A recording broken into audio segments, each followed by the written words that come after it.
We're going to call this meeting of the Mayor and Board of Aldermen to order for the city of Natchez. Ask everyone to please stand. And you know, it's wonderful how the Lord works, because I was really wondering, who are we going to call on to give a prayer today? And I see Reverend Clifton Marvel here. And Reverend Marvel, I just know you're a godsend. If you would please open us with a word of prayer, and then we will follow with our pledge. Thank you. Good morning to the mayor and board and everybody. This is the day the Lord has made, and we will rejoice and be glad in it. Eternal God, our Father, in the mighty name of Jesus, we, your children and your people, come to say thank you for blessing us to see another day, to thank you, oh God, for this city tribunal, to thank you, oh God, that they have dedicated themselves to carry out the business of this city on behalf of the citizenry. And now, Lord, we pray in the name of Jesus that you would touch every heart, put them on one accord, establish love, peace, and harmony among them as they transact the business for this city. We thank you for them again. We give you praise, we give you glory, and give you honor for allowing us to come into thy presence, make known our thoughts, and granting us the assurance that you will hear and answer prayer, and bless this city and bless America also. In Jesus' name we pray. And everybody said, amen. Amen. Amen. Thank you. Reverend Marvel is pastor at Greater Macedonia Baptist Church, and you're such a blessing to our community. Thank you. Now let us join together in our pledge. I pledge allegiance to the flag of the United States of America and to the republic for which stands one nation, under God, indivisible, with liberty and justice for all. Thank you. You may be seated. We'll ask the clerk to administer the roll call. Alderwoman Hall. Here. Alderman Frazier. Here. Alderwoman Smith. Here. Alderwoman Irving. Alderwoman Irving. Alderman Davis. Alderman Davis. Alderman Dillard. Here. Mr. Mayor, all are present and accounted for with the exception of Alderwoman Irvin and Alderman Davis. Thank you. And I do have an announcement to make. Alderman Davis is representing the city at this very moment at a funeral of a former police officer. And our condolences go to the family of former police officer Nikita Stone. And he will be here following that service. Also, we want to just express our condolences to the Calloway family and to our city attorney, Brian Calloway, in the passing of his dear mother, Karen, last week. And Brian, you've been in our prayers, and we just wanted you to know that. We are going to ask right now for, this was actually on the agenda last meeting, and they weren't able to attend, but now they are here. And so I'm going to ask for approval to suspend the rules to allow a special presentation to two retiring members of the city's Preservation Commission and Planning Commission. So moved. Second. The motion has been made by Alderwoman Smith, seconded by Alderwoman Hall. Call for the question. Call for the question. Second. We'll proceed to a vote. All in favor of the motion indicate by saying aye. Aye. All opposed, nay. The ayes have it, motion carries. At this time, I have two presentations to make, and I'm going to come down. I invite any of the aldermen who would like to come with me. And I know Alderwoman Hall is chairperson of our ordinance committee. Definitely, this is something I know you take seriously, and it is service to our city. And we're going to recognize two individuals who are here today who have served our city selflessly for many years. And, you know, we're going to call, usually they say ladies first, but we're going to alter that. We're going to save the lady for last. I want to make this comment about the Preservation Commission. Those appointees who serve our city on the Preservation Commission and on the Planning Commission do so without any compensation. And they stand there every month in these meetings, making very difficult decisions. And sometimes they get criticized, but at the end of the day, it is their strong leadership that keeps Natchez, Natchez.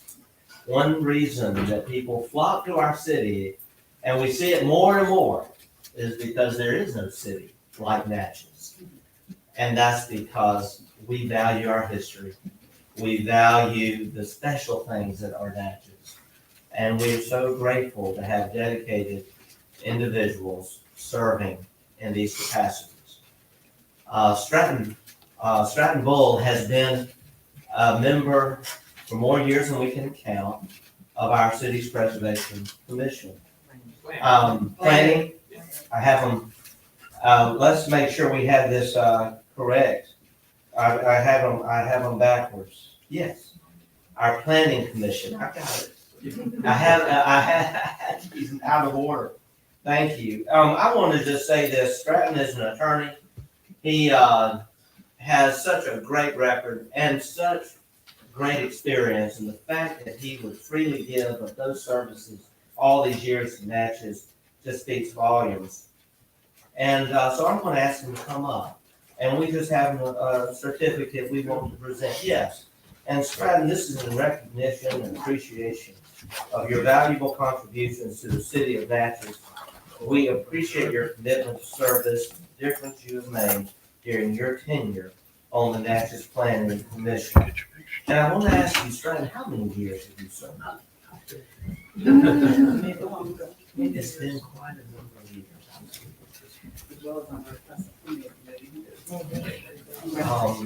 Yes. In fact, you have served in other capacities in our city. Stratton, if you would come here, we'd like to take a picture with you as we present this to you. And we just, we're sorry to see you step aside.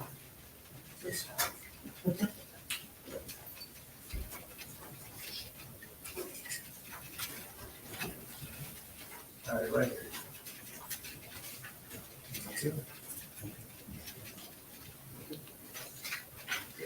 Stratton, before you sat down, you grew up in Natchez, and then you have been various places.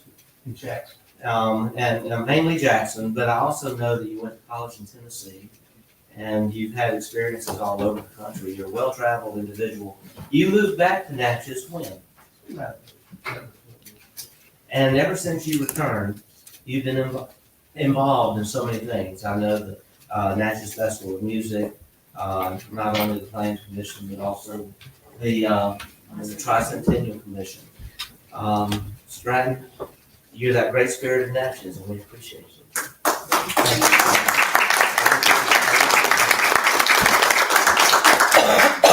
Now you're going to understand why I saved the lady for last here. Marty Junkin Cyber.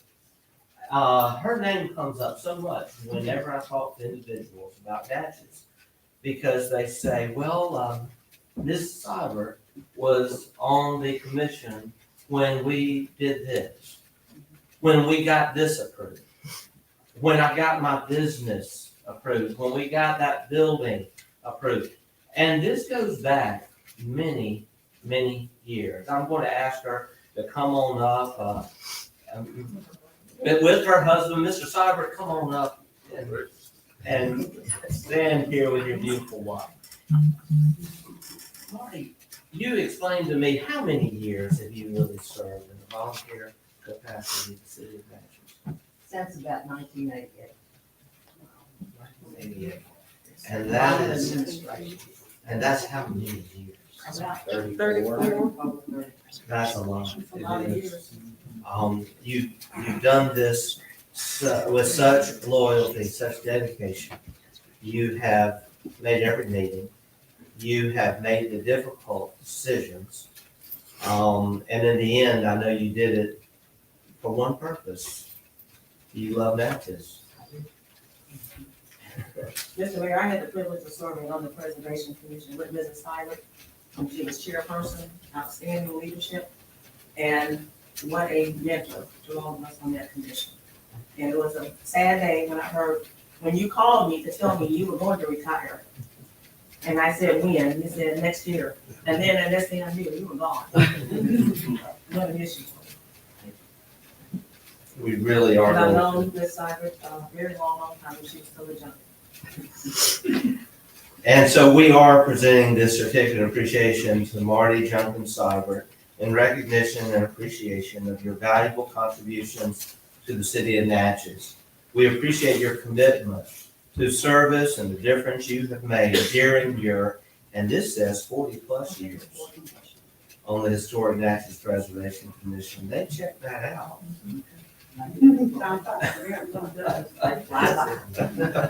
Martin, thank you. We're going to miss you.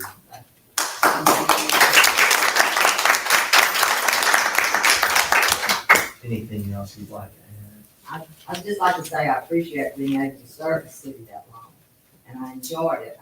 I learned lots, and I just felt like it was time for some young folks to become interested in historic preservation and serve the city the same way I do. Thank you. add? Thank you. And I will say that the Preservation Commission has received a lot of unfair criticism, particularly this year. And I stand with my word. They are doing their job. Thank you.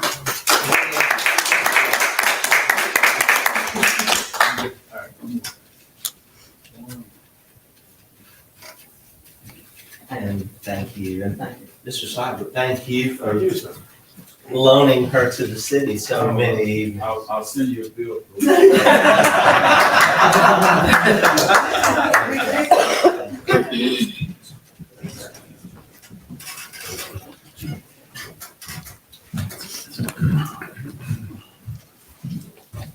Hello, how are you?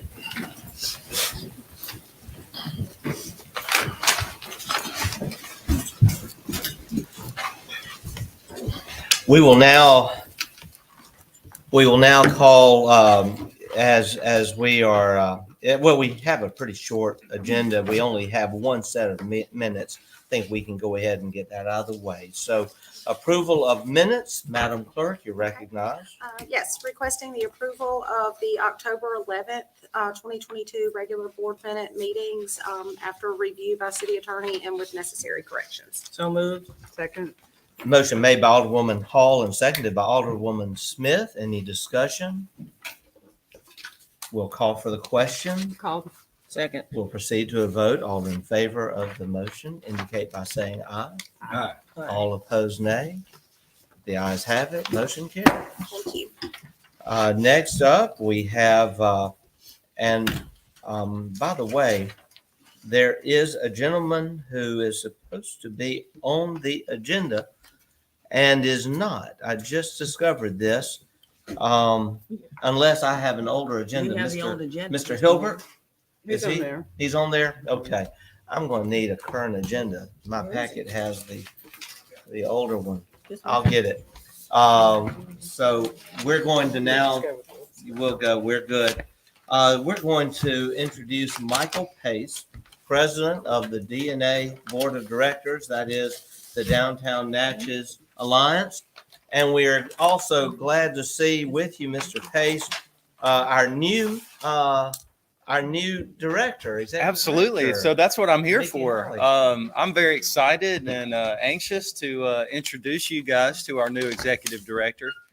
Mickey Howley comes to us from Water Valley, where he's been for the last dozen years. Mickey was a Mississippi Main Street executive director for the Water Valley program. He can appreciate my position right now as a president looking for an executive director. He was a board member looking for an executive director for Mississippi Main Street program in Water Valley. And they went through a few, just couldn't really find the right one. And he decided, well, I'll do this for a year and until we find somebody and we'll get the program going. Well, 11 plus years later, he was still their executive director. But we called on Mickey and begged him to come down and look at Natchez and give us a shot. And he agreed to do that. And we've been very pleased having Mickey on board. And I wanted to come and let him be introduced to you guys and just let you all know that we have a new resource for y'all in the city of Natchez and downtown. And his name is Mickey Howley. So if y'all wouldn't mind, I'd like to introduce Mickey.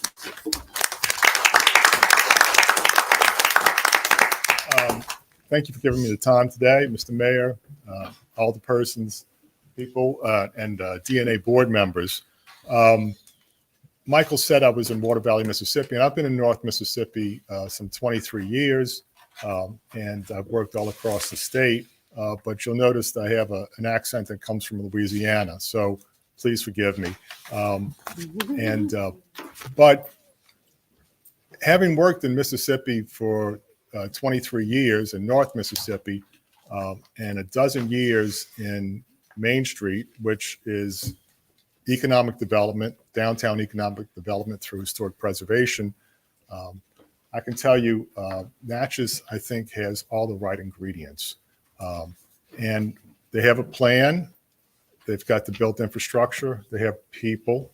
But I can tell you, having seen 40 towns throughout the state where I've worked with Mississippi Main Street and also with Mississippi Development Authority, you can walk into a town and you can just kind of suss out the intangible. And the intangible is attitude.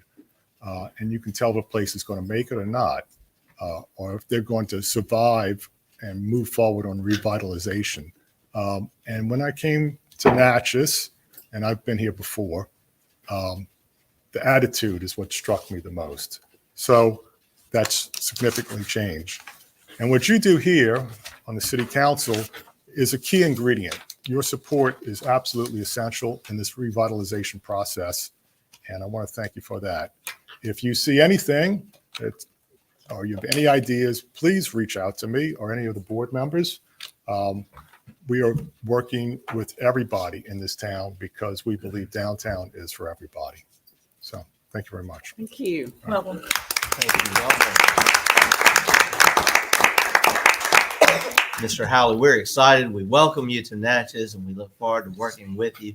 And already great, exciting things happening under your leadership already. And Mr. Pace, thank you. And thank you to the board of directors and all of those who are supporting DNA and the pumpkin patch and all of the great activities you had during Halloween were really appreciated. And Ms. West is present as well. Thank you. Yes, and Ms. Norma's hiding behind the podium. Thank you. I don't think there was a time I passed the pumpkin patch that you weren't there, Norma. Thank you. Next on the agenda, we have Mr. Greg West. And Mr. West is someone we all know who has been chairing a great event, a great project, I should say, to post championship signs for all the schools here in our lovely city of Natchez. And he is here to give us an update and get our approval for something. Good morning, Mayor and Board of Alderpersons, everyone else that's here. Good morning. Good morning. In the fall of 2020, a thought came to me that it would be good to recognize all high school state championship teams in all sports for both public and private schools for past, present, and future championships. Then I approached several people about being on a committee to represent those schools that had won championships. Next, I then came before the county first to request a location by the safe room that the signs could be posted. And they agreed to do so contingent upon if we raised the money for the signs. They would purchase 60 poles for a little over $1,400 and place them on that property. I then came to you, the city, and told you what they had agreed to do, and you so graciously provided $1,500 to purchase 30 signs.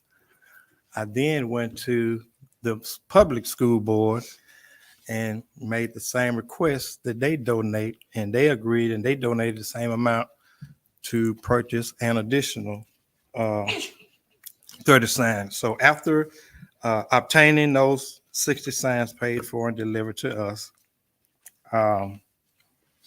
We went back to the county and we noticed that the fence needed some repair. So we requested that the fence be repaired, but then we had to find out who owned the fence. It turns out the school district actually owns the fence. The county is where they deeded the land to the county. The school board deeded the land to the county. It's more tied into that. But so we had to go back to the school board to get the fence repaired. And so they graciously repaired the fence, got through with it last week. And then the county agreed, let me flip my page. After the fence was repaired, we came up with another idea. Instead of the county purchasing 60 poles and then putting those signs and installing them, just put the signs on the fence. So we got a quote from Southern Signs, which was $1,100, and took that to the county. So they did agree to amend their original motion. Instead of purchasing the poles, just pay for having the signs put on the fence. And so, but they asked me to come back to the city since the city purchased 30 signs, and the school board, since they purchased 30 signs, and get approval from them, from you and the school board to give ownership over to them, so that those 60 signs and future signs can be placed on the fence without going to the 3 boards like I'm going, like I'm doing now. They made that, they approved that last month, and the minutes is ready today, but it's not signed, so they wouldn't give it to me. But if you can take my word and follow up on the minutes before you actually make it official, they did agree. If we got your permission and the school board's permission to overtake those signs, put them on the fence, and then future signs. So that's why we're here today. Well, Mr. West, you've been great. How you pulled all this together. You definitely deserve a prize and a solid vote today. I'm going to call for a motion. So moved. Second. Motion made by Alderwoman Hall and seconded by Alderwoman Smith to post these 30 signs and to allow Adams County and the school board. I guess, are you saying the school board will become the owner of them? No, the county will. You have to The county will become give your caretakers permission for the of them. 30 you purchased, and the school board has to do the same thing. Okay, so the county will become the caretakers of the signs. All right. Any discussion? Yes. Yes, I have- Alderman Frazier. I have a question. Yes, sir. Greg, correct me if I'm wrong or straighten me out one. You stated that these signs that are gonna be put up, gonna represent all the schools in Adams County, correct? All the schools that have won, Public and all the private. teams of all the high schools that have won team championships, Public and private. public and private. And Okay. I bought examples of. Okay, now here's my question is. Okay. I've been hearing you about the school district, the city, the county, Mhm. but what have the private school contributed? I didn't hear you say anything about them. Did they donate anything? They have 20 more. They have a lot more signs that they working on. They haven't yet. But in our original proposal, I only knew of 60. And so y'all purchased the 60 that I knew of. And during the Financially- process, Financially, they hadn't put up a dime, correct? not yet, but they're working on it. I know Cathedral has 20 more that they're working on. I am with the signs and everything else, but I want everybody to pull their own share, private, public, whoever. But No. it seems to me, right now, it seems as though that the public schools and that's in the county and city schools, they're the only one putting up the money for these signs. And it's a No. great idea now. I love it. I go along with it, Mm. but I'm just saying they need to pull their share. We're gonna put the private schools, everybody need to pull their share. Again, I looked at the 60 original. Again, this is the discussion about the original 60. So the city and the county, the city, county, and school board covered the original 60. So now there are more. So, and it's on them. So it's up to them whether they do it or not. If they don't, the signs that are not, like Cathedral has 10 already that we purchased. We applied the county's, the school board's money to 30 of the public signs, which actually they had more than 30. And so we applied the city's money to the private schools. But they still got more that they have to. So that's the route, that's the vision, that's the way we went. Yeah, I just want. And we had a representative on each. Okay, I just want, you know, I know, I've been at them. They Okay. got their list. And if don't nothing else happen, it'll just be these 60. All right. But they Thank do. you. That's Okay. very well stated, and it's. The question's been called. We'll proceed to a vote. All in favor of the motion indicate by saying aye. All opposed, nay. The ayes have it. Motion Thank you. carries. Mr. West, thank you. Such a positive, great thing to do for the community. Thank you. Now, what do y'all gonna give me a letter? Or y'all gonna send it to the county, or how We have the affirmative vote. We'll convey that message to the county. But now that the vote has taken and we have plenty of witnesses, you go ahead and. Well, I and mean, proceed with the officially, project. they asked me to bring something. We'll get a So letter I'll to reach them. We sure will. Thank Thank you. you. All right, Those signs are beautiful that you've displayed. they are. Well, we now have one more individual and then one more presentation I just saw on the agenda. We'll get to that in just a minute. Mr. John Hilbert with Sparklight. Mr. Hilbert, I told you 11:30. I think I'm 1 minute off.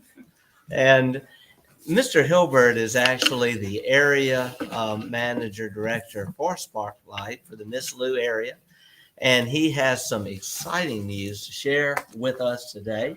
It's already been published in the paper, but I wanted everyone to hear it, as they say, from the horse's mouth. So, Mr. Hilbert, we're glad to have you at our meeting today.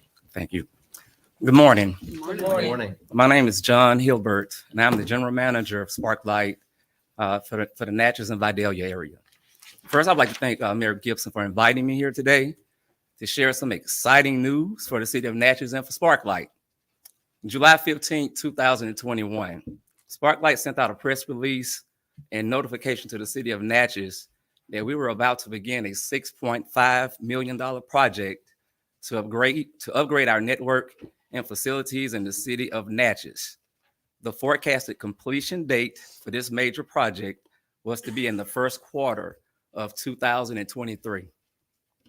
I'm excited and proud today to announce that 17 months after those notifications that Sparklight will begin offering internet speeds up to 1 gig for all Natchez residential and small and medium-sized business customers on November the 22nd, 2022. These increased gigabyte speeds will allow for faster downloads and uploads, enhanced streaming and gaming, and uninterrupted connections in multi-device homes. We have been a part of the Natchez community for over 24 years, and this latest investment illustrates our commitment to not only bring fast and reliable internet to the Natchez residents and businesses, but outstanding local service by Sparklight associates who live and work in this community. This infrastructure upgrade further strengthens the reliability of Sparklight's high-speed internet service while building a future-proof network to meet the long-term connectivity needs in the Natchez community. Sparklight Business offers a wide range of customizable services to meet the connectivity needs of businesses of all sizes. Services include high-speed internet plans ranging from 25 megabits per second to 1 gigabyte, dedicated fiber internet and Ethernet connections offering speeds and bandwidth up to 100 gigabyte per second, managed services, managed Wi-Fi, managed router, managed network security, and business phone services, including landlines, hosted voice, and voice trunking. We are also proud to share that PC Magazine recently ranked Sparklight on the list of the top 10 fastest internet service providers, or ISPs, in the nation for the second consecutive year. Earlier this year, Sparklight was named among the top 10 on the PC Magazine's best gaming ISPs in the year of 2022. In closing, I would like to reiterate that Sparklight has served the Natchez community for over 25 years, and we've invested over $16 million on new technology, upgrading our fiber optic network, and including products and services designed to connect our customers to what matters most. I appeared in this boardroom back in 2013, and I announced that Sparklight was about to start a reinforcement project to replace old cable wires, old lines, and head-end equipment. The estimated cost of that project was to be $500,000. We completed that project a couple of years later for an estimated cost of $1.1 million. We are currently working on new investments and better ways to improve our network, even after this latest project. We value our partnership with the city of Natchez, and we look forward to a stronger partnership for many years to come. Thank you all. And do you have any questions? Yes, Alderman Frazier. I'm glad you made this announcement. Since I'm on the Utilities Committee, I didn't know anything about it. So it's a great thing for Natchez.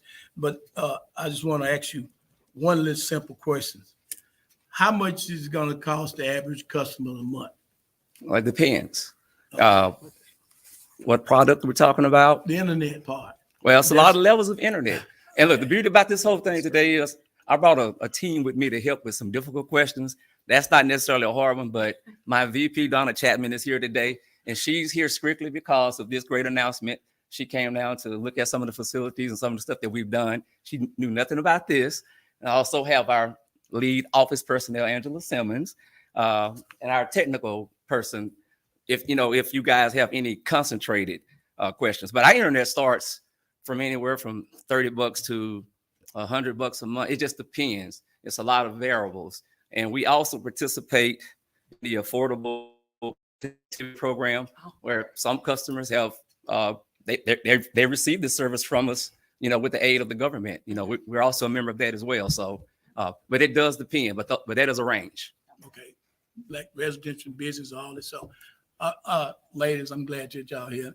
Like I say, as you said, Sparklight been in Natchez for quite a while. I remember when they changed over from the other companies now. Right. So this announcement is Cablevision, Salmons, yes. Marcus. Yeah. So this announcement in Natchez is especially in my area where there's a lack of cable. People have problems with cable in my ward. So this is they're looking forward to this. So thank you for this announcement. Thank you, ladies, for coming too. Alderwoman Smith. Oh, thank you, Mr. Mayor. Yeah, I'm excited about the upgrade. I do want to ask a question because these are the questions that we get asked. With cable being no longer our elderly population, is a cable done here? It is probably 99% done. The date next week is the date that we 100% should be able to launch. But I'm pretty comfortable today to say that anybody who would sign up for any one of these services would probably be able to get it.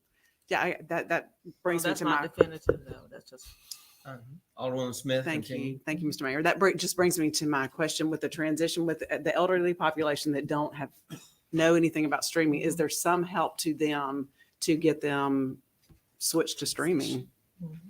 Yes, we have a lot of self-help programs and on the internet, but the one thing I've learned with this, our technicians have been very vital. We've had to fast track this to one of my other systems, and we've done everything. We have kiosks set up in the offices. We've set up events. We went out and we've had training sessions.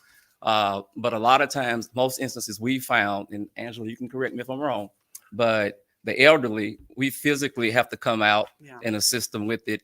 And after a couple of weeks of dealing with it, normally they call us back and they tell us that this is the best thing ever. It's actually easier. And most of the elderly have grandchildren or children. And just like me, I never thought that I would be needing my kids to teach me things. But That's how I learn. And the only reason I text is because of them. So that's our elderly. You know, we're very sensitive towards them. And that's the number one question that my associates asked me when we started doing some of this stuff. The first thing they asked me was, what about the elderly? So that was one of the first things that we actually attacked. Yeah, I end up down at my parents' once a week helping them stream. At least. So, Thank you. the help that y'all can do is appreciated. Any other discussion I just or have questions? questions, Mr. Mayor. Alderwoman. Do you have a card, sir? Yes, I have several. Thank you. I want to say that, you know, we knew this was going on, but we weren't sure to what extent it would provide services all across our city. And I have Mr. Hilbert on speed dial. He's in my great. phone. And when it hit the newspaper and I read everyone's going to have access, that was something to celebrate. And my first call was to Mr. Hilbert, literally Friday afternoon. Yes, it was. Talk about last minute notice. And so Alderman Frazier, that's why, you know, this didn't involve the city board or our utility committee. This is something just totally done by the private sector with their money, not taxpayers' money. And it benefits our entire city. And, you know, as one of the very first cities in the nation to step out and offer a remote worker incentive, which we now have renewed, this makes us even more competitive. And I had an opportunity to speak just this weekend to 2 of these remote worker individuals, happened to run into them. And I knew them because they had been early on complaining about the speed of our internet. And they both are very happy. And they were very complimentary, both of them, of Sparklight. So thank you for filling this void. And we look forward to the rollout of this new service. We celebrate with you today. Okay. And look, and one last thing I would say, Natchez is lucky to have such an active mayor. I have, you know, to answer your question from earlier, I've been trying to come and meet with the mayor, and it's very difficult to get a meeting because he's busy. I follow you guys on Facebook and I see all the activities that he's involved with, but it's been a couple of times we've had to cancel the meetings, and I wanted to give him an update on the progress of some of this. Like I said, this has been in the works for almost 2 years. So some of that communication was to let you guys know where this project stood. So because of COVID, you know, and other factors, and like Mayor being so busy, you know, we've had to cancel a couple of times. That's why some of the notifications were not where they were. But hopefully in the future, you know, all this stuff will go away, and I'll be able to come visit you guys and keep you abreast of what's going on with Sparklight. Mr. Mayor, Yes, I would like to Alderwoman. thank Alderwoman Smith for her question pertaining to the elderly, because there are many elderly who prefer their local stations to watch their local and national news. And And- streaming, I yes. don't think that is there. No, but they do get to keep their locals. You know, yes. Cable is no longer available to them. That's why. I'm glad she asked that question. Okay, but they will keep their locals. Okay, great. Mr. Mayor. Yes. Just one last Alderwoman thing, Smith. and that I was thinking it would be a good time. I mean, feel like I should reinstate the quarterly utility meetings. Mhm. It would be, that hadn't happened Okay. a couple of years. All right. All right. Yep. Okay. Be good for y'all to do. Thank you, Mr. Hilbert. Again, you're the one who's been busy. 6.5 million done and ahead of schedule. How many months ahead of schedule? 5 months. That's great. Hey, thank you. Thank you. I got you on speed We're dial. so Thank grateful. you. We really are. Thank you. All right, we're going to now go to our next item, and that is another presentation. I see him on down on the agenda, but Mr. Tussio, you've got a lot of other things I know to do today than just sit around listening to all of our reports. This is a bittersweet moment, but it's Chief Arrington here. You know, I'm going to come out and with you, and I was hoping Ben Davis would be here by now, but as I said earlier, he's representing the city at the funeral at this moment. I'm going to come down. We have a presentation today. Good morning, everybody. Good morning. So I'll be quick. We have a special presentation for our retiree, Gattucio. came aboard and way back in 1997. Hired on with the fire department, and he just finished his last shift on the 1st of this month. He served his last day. So for you, Lieutenant Tucio, retiring, let me make sure I tell y'all that Lieutenant Tucio was at every station he was at. He was a resident cook. He is the reason all of these firemen are so healthy. So thank you, Lieutenant Tucio, for your service, and we're gonna miss you, buddy.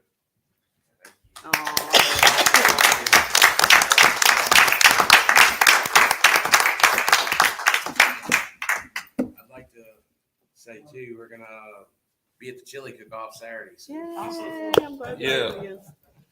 I need to get. Come on. Y'all, I see him all the time, and I say he is just the best guy. He is the best guy.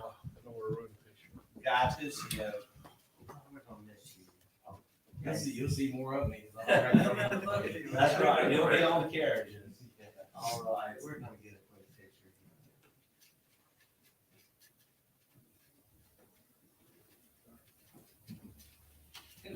We have on Mr. Tucio saying his son, his grandmother was an art teacher. And one of his uncles was a classmate. Wonderful family. Thank you for your service. Enjoy. Get more free tours now. He's got a new career. Yeah, I get more tours now. It's actually not new to you, though. You've been 9 years out there. Hardworking guy. All right.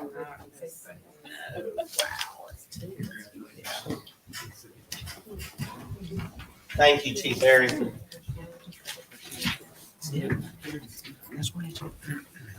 All right. We have a lot of positive things today. And thank y'all Thank so you. much. Thank you. Kevin, good to see you. We will now ask James Johnson to come to the board with his report.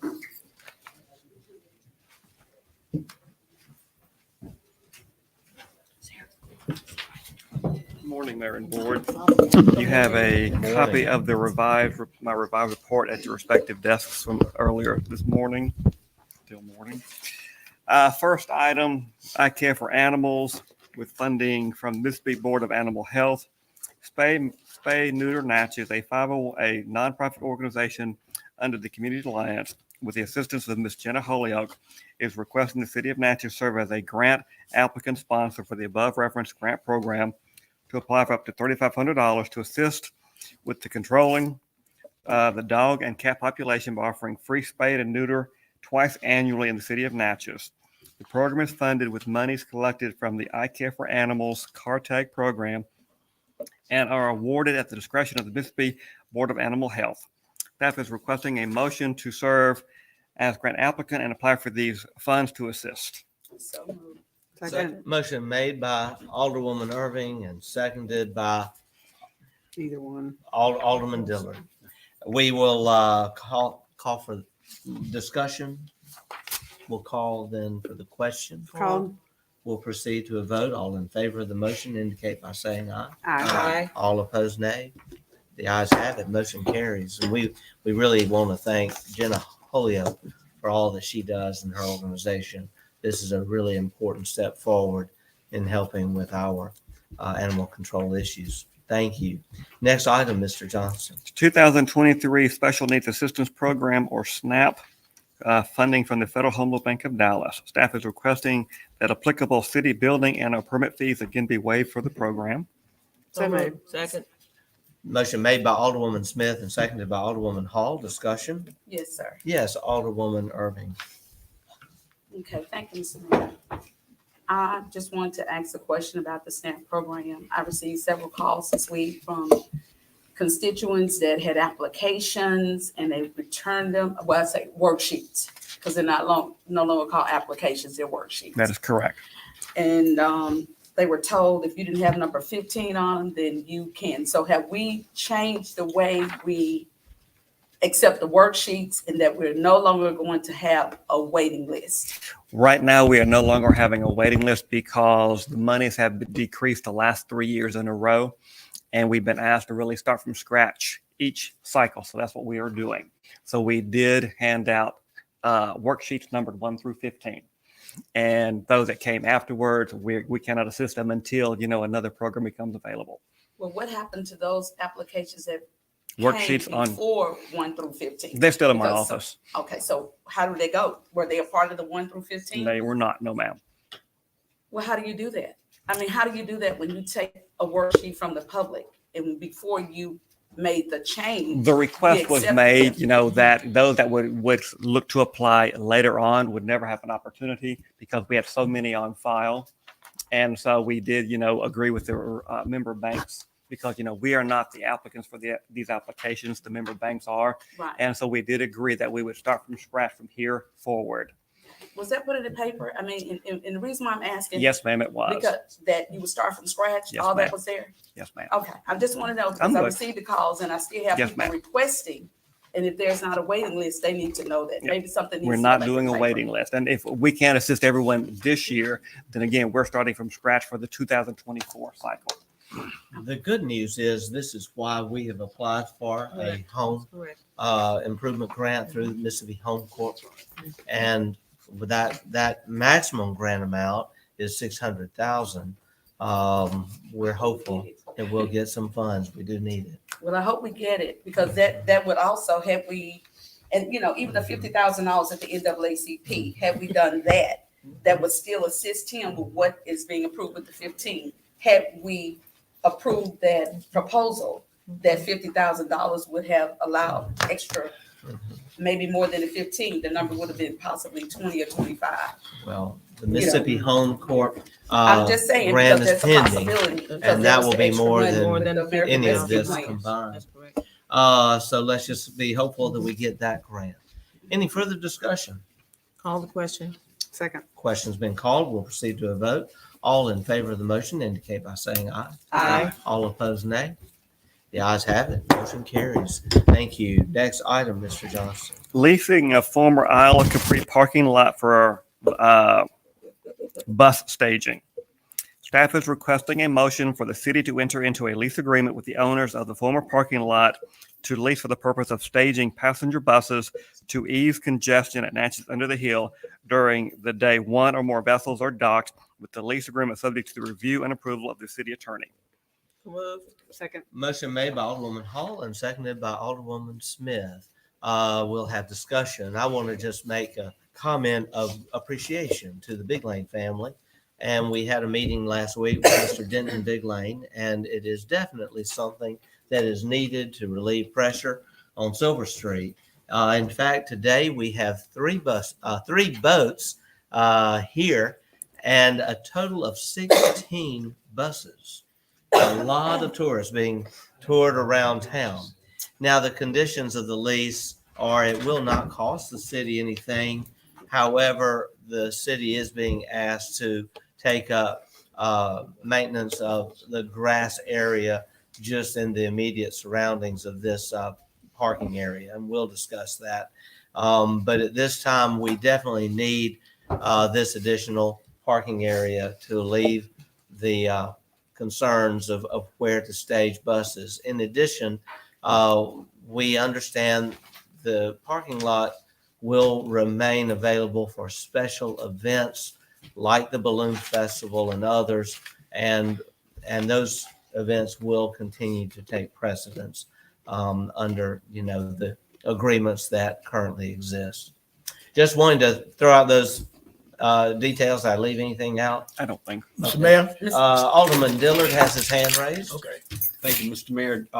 Does it include the bus turnaround at the base of where Ferry Street is? I know that that's barricaded off, which It does not.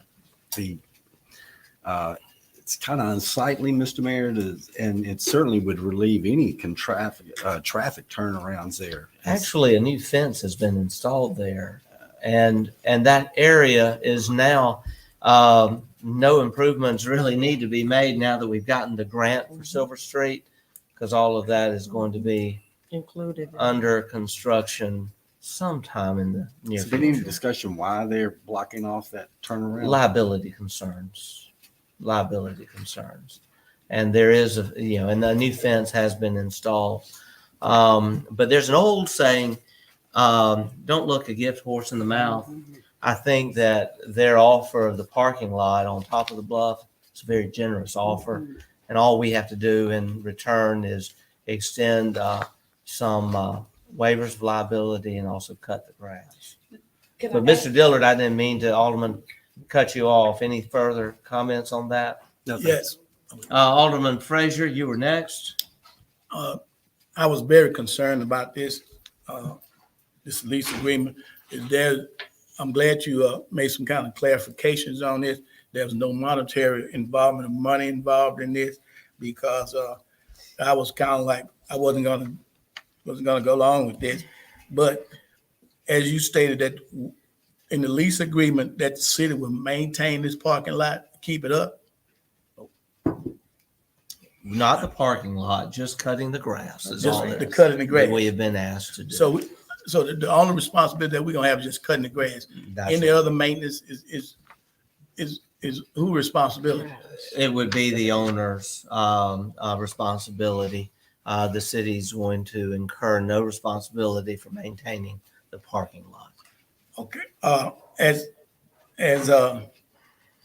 Alderman Dillon stated, down up under the hill, the traffic, are they gonna open that? They need to open that up, because if those buses gonna be coming down that way, there's gonna be a lot of turning and twisting and turning down there. Or do you know?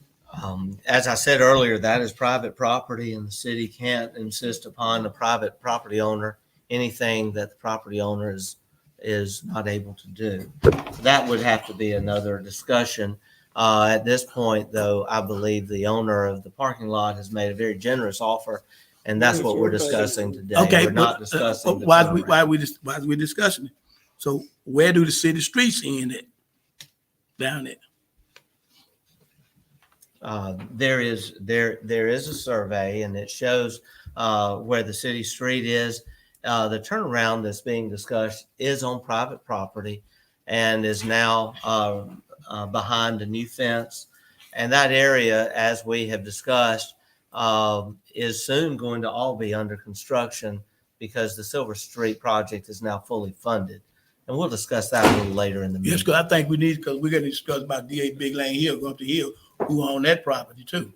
So that's further discussion. Thank you, Alderman Call for Frazier. the question. Alderwoman Irving has her hand up. I'm sorry. Alderwoman Thank you. Irving. I just want to ask about maintenance. I know Public Works is shorthanded, so they're gonna be, or are we gonna, bid it out to That can be Mr. Jenkins? discussed. That can be discussed. We, Okay. And the reason why I'm asking, because we they're can they're go either shorthanded. way. I know they are. Yeah. Mr. Mayor. Okay. Yes, I Alderwoman think this Hall. is a wonderful idea, and I thank Mr. Denton Big Lane for his generosity with this, leasing this property. And it will also allow delivery trucks to continue to flow freely to the businesses down under the hill. Thank you. Thank you, Alderwoman Hall. I'd like to call for the question. Called. All right, we'll proceed to a vote. All in favor of the motion. Do we need a voice vote's fine, Brian? Is it voice? Yeah, if we do it, we'll have a contract. Yeah, later. so a voice vote is fine. All in favor of the motion indicate by saying aye. Aye. All opposed, nay. The ayes have it, motion carries. Thank you. Next item was added, and a written is at your respective desks and on the screen. Extension of the city's Regional Recycling Cooperative Grant and Public Outreach Liaison Employment Agreement. Monies from DEQ through our Regional Recycling Cooperative Grant. Staff is requesting a motion to approve and extend the city's Regional Recycling Cooperative Grant and the Independent Contract Employment Agreement with Miss Tina G. Montanay as the program's Public Outreach Liaison. Length of the cooperative grant extension and employment agreement will be from January 1st, 2023 to December 31st, 2023. The terms of Ms. Montanay's employment agreement will be the same. Compensation will be $12.50 per hour, working 20 hours per week. Funds from Ms. Montanay services and other miscellaneous recycling expenses, including emptying the 40 cubic yard container at the convention center will be provided by the recycling grant, balance of administrative programmatic funds, and up to $3,000 in funds from the recently completed Tiger application that provided the at-grade safety improvements at the Natchez Railroad. So moved. Second. Motion made by Alderwoman Smith, seconded by Alderwoman Hall. Discussion on the motion. We'll call for the question. Second. We'll proceed to a vote. All in favor of the motion indicate by saying aye. Aye. All opposed, nay. The ayes have it. Motion carries. Thank you. Thank you. Thank you. And Mr. Johnson, just to clarify, yes, we thank Mr. Denton Big Lane for meeting with us last week, but we really appreciate the entire Big Lane family and Mr. James Big Lane. This, as I said, is a very generous offer, and it definitely will alleviate some concerns. We were on the phone this morning at 7:30, preparing some last minute concerns with the buses. But it is a wonderful opportunity to have. Mr. Johnson, while you're there, I want to this was going to be under my miscellaneous updates, but I'm going to mention it now while you are there. The city of Natchez received very good news Friday afternoon that we were successful, along with the county, in receiving grants from the Department of Environmental Quality pertaining to an ARPA match program for drainage issues across our state. In record time, Mr. Johnson prepared 2 applications. With the help of our consulting engineers. With the help of our consulting engineers. One for Silver Street, requesting $1 million, and one for Morgantown Road, requesting $900,000. And we received news Friday that we were successfully awarded both grants.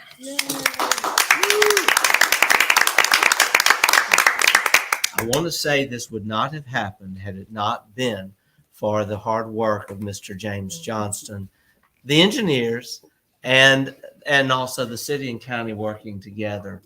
With that said, we are proceeding now immediately with the project on Morgantown Road. The county's already in the early stages of that, and it's wonderful to see that with $2.4 million being provided through our federal partners.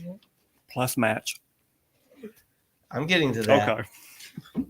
$900,000 being provided by our state partners, and then the local match, the city and the county, $900,000 together. It's amazing how we have made the budget work on something that we all have been waiting on for many years. I do want to say I was able to visit with Lieutenant Governor Delbert Hosemann in person yesterday. And I told him a hearty thank you, just as I did on the phone Friday. But we also have conveyed our thanks to the governor, also the speaker, and also we are in the process of trying to reach all of our legislative delegation. It's tremendous news. Now, with regard to Silver Street, Friday afternoon, I said, we're going to see what we can do to get this moving very quickly. And we're moving. There are some matters, and Mr. Kearney, I think you know those matters that we have to get resolved very quickly. We have got to make sure that we are ready to roll. However, we are looking at some time before all of the documentation is in place with the DEQ grant. We cannot bid until that documentation is in place, and that could take anywhere from 30 to 60 days. So we are watching, the river. Talked to Charlie Robertson this morning with American Cruise Lines, and I said, Charlie, if it were you, what would you do? Because this will be a 3-month project. He said, well, you certainly, we want to see it start as soon as possible, but definitely don't want to see it started in January and all of a sudden you have to postpone it because March, that river really starts getting up. So very likely, we're going to work very diligently now. Everything's going to be ready, but very likely it will be on into 2023 when we're able to move ahead. And Ms. Bartley, we're going to need partnership from Natchez Transit during the 3 months that we'll be working on this project, because we're going to have to provide transportation for employees and tourists up and down that hill while that lowest section is closed. And so we have a lot to do, but praise God, we have the money now to do it. And amen to that. God is good. Any other discussion on those two projects while? All the Well, question. and I just wanted clarity, Mayor. Yes. The 2.4 million, you said it was federal match. That was a The grant. federal, that was actually a federal appropriation made in Washington, thanks to our congressional delegation, our senators, congressmen, and also our lobbyists working. Okay. And that was made available to us earlier in the year. All right. Well, we don't have a motion. It's just a discussion. It was part of my updates, and I want to bring it up while Mr. Johnson was there so we could publicly thank him. Thank you. All right. We now, my goodness, we have a superstar in our midst. Her name is Sabrina Bartley. Ms. Bartley, you are a superstar. We appreciate you, and we now recognize you. Have mercy, Lord. Happy noonday. It's not April Fool's Day, Mayor. Don't show out today. I have a request and also have a couple of updates for you today. The request I have, Attorney Callaway has received a document from Southwest Mississippi Planning and Development District, the Aging Division. And that document has provides the payment for the services for October 1, 2022 through September 30th, 2023. And he is reviewing those documents for us.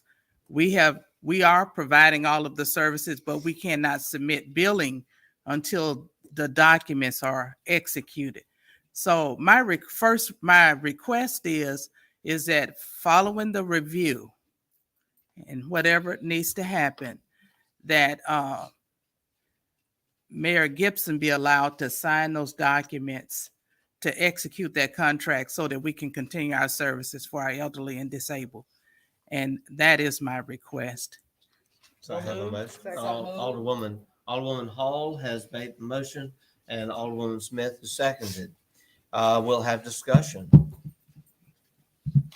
We'll Mr. call Mayor. for the question. Thank you, Ms. Bartley, for everything you do. for Thank this you. community Appreciate and that. For the region. Thank you. Yes. We'll call for the question. Called. We'll proceed to a vote. All in favor of the motion indicate by saying aye. Aye. All opposed, nay. The ayes have it. Motion carries. And of course, as soon as the attorney gives me the green light, I'll get it signed. Yes. And hopefully that will be, it looks like. I've looked through it. I just have two little things I'd like to talk to them about, but I don't see anything that's going Okay. to prevent us from Valley law. We just want to clear them up, okay? All right. Sure. Thank you, Mr. Callaway. Yes, Ms. Bartley. next item. A couple of updates on the senior center and on transit, both, so they're kind of mixed together. Well, one good news is that we are starting the process. We have identified 4 potential employees for Natchez Transit. So we are in the process of going through all of the things that are required, background checks and all of that. So hopefully really soon we will have 4 new employees to fill these slots that we have so that we can do these partnerships that we are talking about. And so I'm excited about that. 3 gentlemen and 1 lady. And so we're excited, and we still have a couple more available if we can find other individuals. And of those individuals, Mayor, 3 of them will be going through the training process through that other partnership that you have to receive their commercial driver's license. So thank you for that. We really appreciate that. Great. That's great news. And so we'll once we get them through, we'll start their training process and we will be up and running. And Ms. Bartley, the 2 more openings you have, are those drivers also? Yes, sir. We do. We are being asked. We have a demand for transportation greater than we have for the number of people that we have. During the COVID shutdown, we lost all of our part-time employees because we lost the part-time all across the board. And we've been trying to fill those slots. Also during that time as well, there were a couple of deaths and that took some things out. And so, it's just been life-changing. And honestly, we have tried to get people hired. And sometimes when you go through the process, people will work when they feel like when they find out what all they have to do and and all of the things that are required of them, then they might want to make one check or two and then they're done and you're at square one again.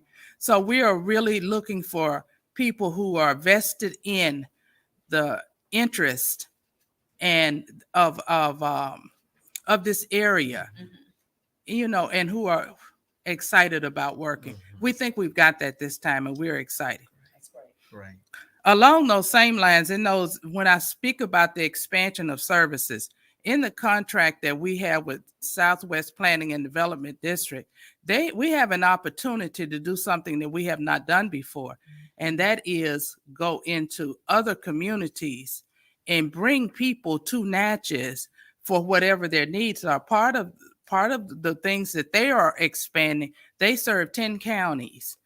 And we're not looking for 10 counties, but these counties that border Adams County, it would be an awesome thing for those individuals to have on a once a day or every 2 or 3 days, have the opportunity to come to Natchez to do the things that they need to do here, since this is truly the hub of what is going on. And so that expansion is in the works and we're excited about that. One other thing, at the Natchez Senior Center and at Natchez, Jody and I have been working really hard to try to make some improvements so that we can keep everything going and coming. Believe it or not, I had a phone call this week and someone said to me, I thought that building, they thought that the senior center was empty and no seniors were there and nothing was being done. I said, y'all need to come see. We got 3 floors of something going on all of the time. Isn't that right, Reverend Marvell? They just don't know what a jewel it is. And so we are having some work done. That we're starting, we're creating an exercise space, but we found a few areas that we need some little plaster work done and other things. And I just want to tell you all, we have a jewel in Jody. He don't worry y'all and don't worry me. I just tell him, hey, this is the problem and we working on it. At the transit facility, we have electric fencing that goes around the parking lot. For some reason, that fencing is no longer working. So we've got open area down there. Over the last month and a half, we have noticed an increased amount of foot traffic and foot traffic. I'll just put it like that. We've even noticed that we think that security, we need to be a little more secure. And so we will be working now to upgrade our security system. We have cameras, but we need to go all the way down and we're trying to close everything in down there. Earlier this year, we did have a break-in where they took those catalytic converters off those vehicles that the state, they paid for that, but it did happen.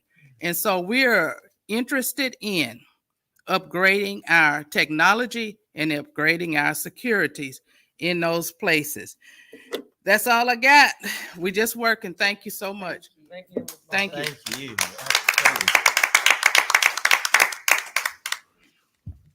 Ms. Bartley, that is great news. Anything that we can do to assist you with Southwest Mississippi Plain Development District and this opportunity to service other counties surrounding us, just let me know. It's a great idea. And I will agree with you. Jody Rudder is indeed a jewel. and does way more than anybody around here realizes. Yes. If we're going to clap, might as well clap for Jacob too. All right, Ms. Cole, good to Hello. see you. Hello. Good afternoon, Board. Mayor. Good afternoon. I wanted to come up today to give some updates on our Parks and Recreation department and our playgrounds. I wanted to let you guys know that we did have to reschedule our ribbon cutting. It's going to be this upcoming Thursday, the 10th. North Natchez is going to be at 10:30 a.m. and Duncan Park is going to be at 11:30 a.m. 11:30 a.m. at Duncan One Playground. That's a big deal. Yeah. Absolutely it is. We're Well, are excited. we having a meeting at 10:30 with Chandler Russ? I think that's what he said, at 10:30 to 12 noon. Well, I believe some of that has been, I Has know that I changed? asked him to let me come in the afternoon. I didn't know you were scheduled. I didn't know you were scheduled for that time. I will say this, we have been waiting on this moment for so long. And to have new playground equipment at our parks is truly tremendous. And also, Ms. Cole, I know you worked very hard with Mr. Tony Fields and our schools. And we're looking forward to having the school children there. Yes. It's just a great thing. Yeah, NIFA spoke with him to make sure we can get the kids, because it is a playground. So we want to make sure that during our ribbon cutting, we are having kids there to ensure that this is your playground. They take ownership, and it's something that we can celebrate them having safe, accessible play spaces. Yeah. Alderwoman Irving, you may want to call Chandler. I think there's some other opportunities in the afternoon. I don't think so, Mr. Ask him. I'll check and see. Ask I thought him. this was That's everyone. what he told me. Please ask him. Alderwoman Smith, you're recognized, and then Alderwoman Hall. Thank you, Mr. Mayor. I just want to apologize in advance. I'll be out of town Thursday, and I did call and ask the question if I could possibly move my time with Chandler, and he said that there are some options. So give him a call. Okay. Thank you, Mr. All Mayor. right, Alderwoman. Thank you. Yes, yes, sir. I would like to thank Ms. Cole and her staff for working on this diligently. I know we had to postpone it, but now we're at this date. A tremendous amount of work has gone into this. And also, this is not just for the public school system, it's for all citizens of Natchez and every child for all of our parks. Yes, we have Every child. ACCS as well as Cathedral confirmed that's going to attend the ribbon cutting as well. Oh, that's great. That's great news.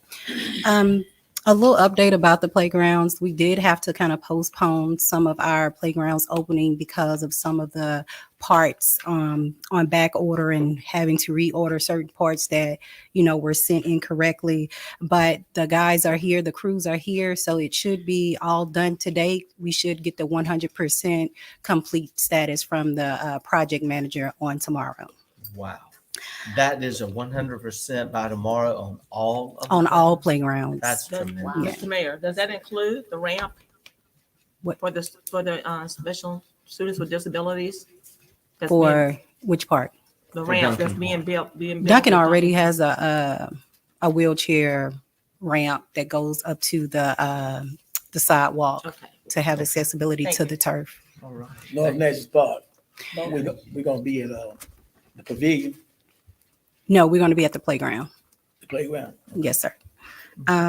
Also, I just want to say that our play spaces and these playgrounds are for the community as a whole. No matter where the playgrounds are, they're meant for everyone in Natchez. So I want to implore everyone, as you speak to your constituents in your wards, to emphasize the safety of our playgrounds and play spaces. We have found knives in our mulch. We have found broken glass in the mulch, beer cans, clothing, just all sorts of stuff. When you go to enjoy, or anyone goes to enjoy the park, we want to leave it how we found it, which is safe when you came and safe after you, because someone is coming after you to enjoy. So I want to implore that you guys reiterate that, we want to keep these play spaces safe for a very long time. I would also like to make sure that we are looking more into cameras, Ms. Mhm. Cole. We've got to have cameras on our replay. And that's a very important thing. In the meantime, just really got to keep a watch on it. And I know your staff is doing your best. Thank you. You're welcome. Yes. I thought Alderman. Thank you, Ms. Cole. Did you want to say something? Yes. Okay. Also, I wanted to say that on Thursday we are opening up our bids for the rebidding of the turf for the baseball fields. So hopefully we've had over 17 companies interested in our scope of work and everything for the turf field. So hopefully we'll get some more interest and something that's, we can approve so we can move forward with the turfing of the baseball fields. And lastly, our last event of the year is our Pajama Jam. It's going to be held at the City Auditorium on December 16th. It's from 5 to 7. I know last year we had it the very first time, and we had over 60 something participants, as well as Miss Hall's Christmas crew was there, and the Mayor's Youth Council. So we look forward to that event. Hopefully it's going to be way bigger this year. It is a free event, so the auditorium on the 16th of December. Thank you. That's great. Thank you. If anyone is wanting to just really see what all's going on, just go and look at the Facebook page for Parks and Recreation. Ms. Cole, when's Alderwoman Celebrity Irving, Day? you're When is that recognized. really? This Thursday on the 10th. Thursday. You said 10:30? 10:30 is at North Natchez, and then Duncan Park is going to be at 11:30. And also I wanted to just say, if there's anyone that wants to be a part of our Friends of the Park program, we have started that initiative. So if anyone wanted to be Friends of the Park that live in a neighborhood where they're close to one of our parks, then just reach out to me or my staff, and we'll make sure we put them on the committee to be Friends of the Parks. All right. Thank you. Thank you. Thank you so much, Ms. Cole. Great report. It's amazing how many times we have opportunity to clap at our meetings. It just shows the good news that is being shared and taking place. We have some more good news for you. Under my miscellaneous updates, I want to go ahead and bring this up. Mr. Dollar has completed the street list, and that street list is what we discussed at our last meeting for the $6 million bond project. And every time I say the $6 million bond, I expect to be hearing the music and Lee Majors jumping out, but I'm dating myself. Dustin, I know we've had some corny jokes this morning. It started early. I'm just in a really excited, I guess, really grateful mood about all of this good news. But Mr. Dollar, you're a blessing. The way you have been doing everything you're doing, plus to get this list done since our last meeting. Would you come and provide a report to the alderman? And I believe this is really just going to be a simple vote.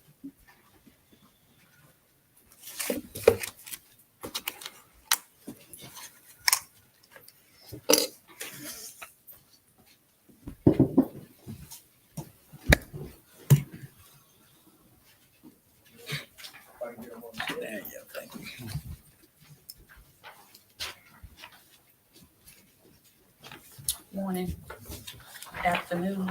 It is afternoon. Now, if you could give us his info. Thank you. Thank Thank you. Thank you. Mr. Mayor. Yes. Well, Yes, Alderwoman Smith, you're recognized. This gentleman has the patience of dealing with all these streets. Thank you so much, Justin. He really I appreciate does. it. All It's right. a lot of work. All right. Well, Mr. Dollar, you're recognized. Okay. Provided before you today is the list. And if you'll look and see, went through and did the top 75 streets. What we did from the last meeting, we had given you the list that had all of our streets throughout the city of Natchez listed on it. With that, there were several aldermen, alderwomen that had changes for their particular wards. So with that, what I did is came back and took that, and first step was went through and basically, as the streets were listed on the original list, but went through on those streets and listed out which ward that particular street was in. That way, every ward stayed in place with the particular order of streets that they were in. And with that, if you were an alderperson or woman that wanted a change in your ward, and basically there was a substitute made in place of that particular street. So as you'll see, that is the updated list based on my conversations with each and every one of you and the list that you all provided. That is the order in which they will go in. With that, you will see on there is some numbers associated with that. Take those numbers as estimates only. Would not get too bogged down into that's the number and this is how many streets. There is 75 streets on this particular list. Of course, I do not believe we're going to get to that point through this project with the amount of money that we have. The costs that you see there really are just associated with overlays in general. It does not take into account street striping, any curb and gutter repair. It does take into account some milling, but I think there's going to be quite a bit more milling that's going to be needed as well. So again, that is kind of just an estimate for the overlays on those particular streets. Okay, I will entertain a motion to approve this street inventory list and move forward with the next step of preparing a bid packet for the street improvement project for the city of Natchez. Motion has been made by Alderwoman Smith and seconded by Alderwoman Hall. We'll have discussion. Yes. Yes, Alderwoman Irving. Those 20 streets, are they all here in this list? And I'm not seeing all of them. I mean, That may not I hadn't be. looked through all of them. You said 75, Yeah. so I just wanted to know.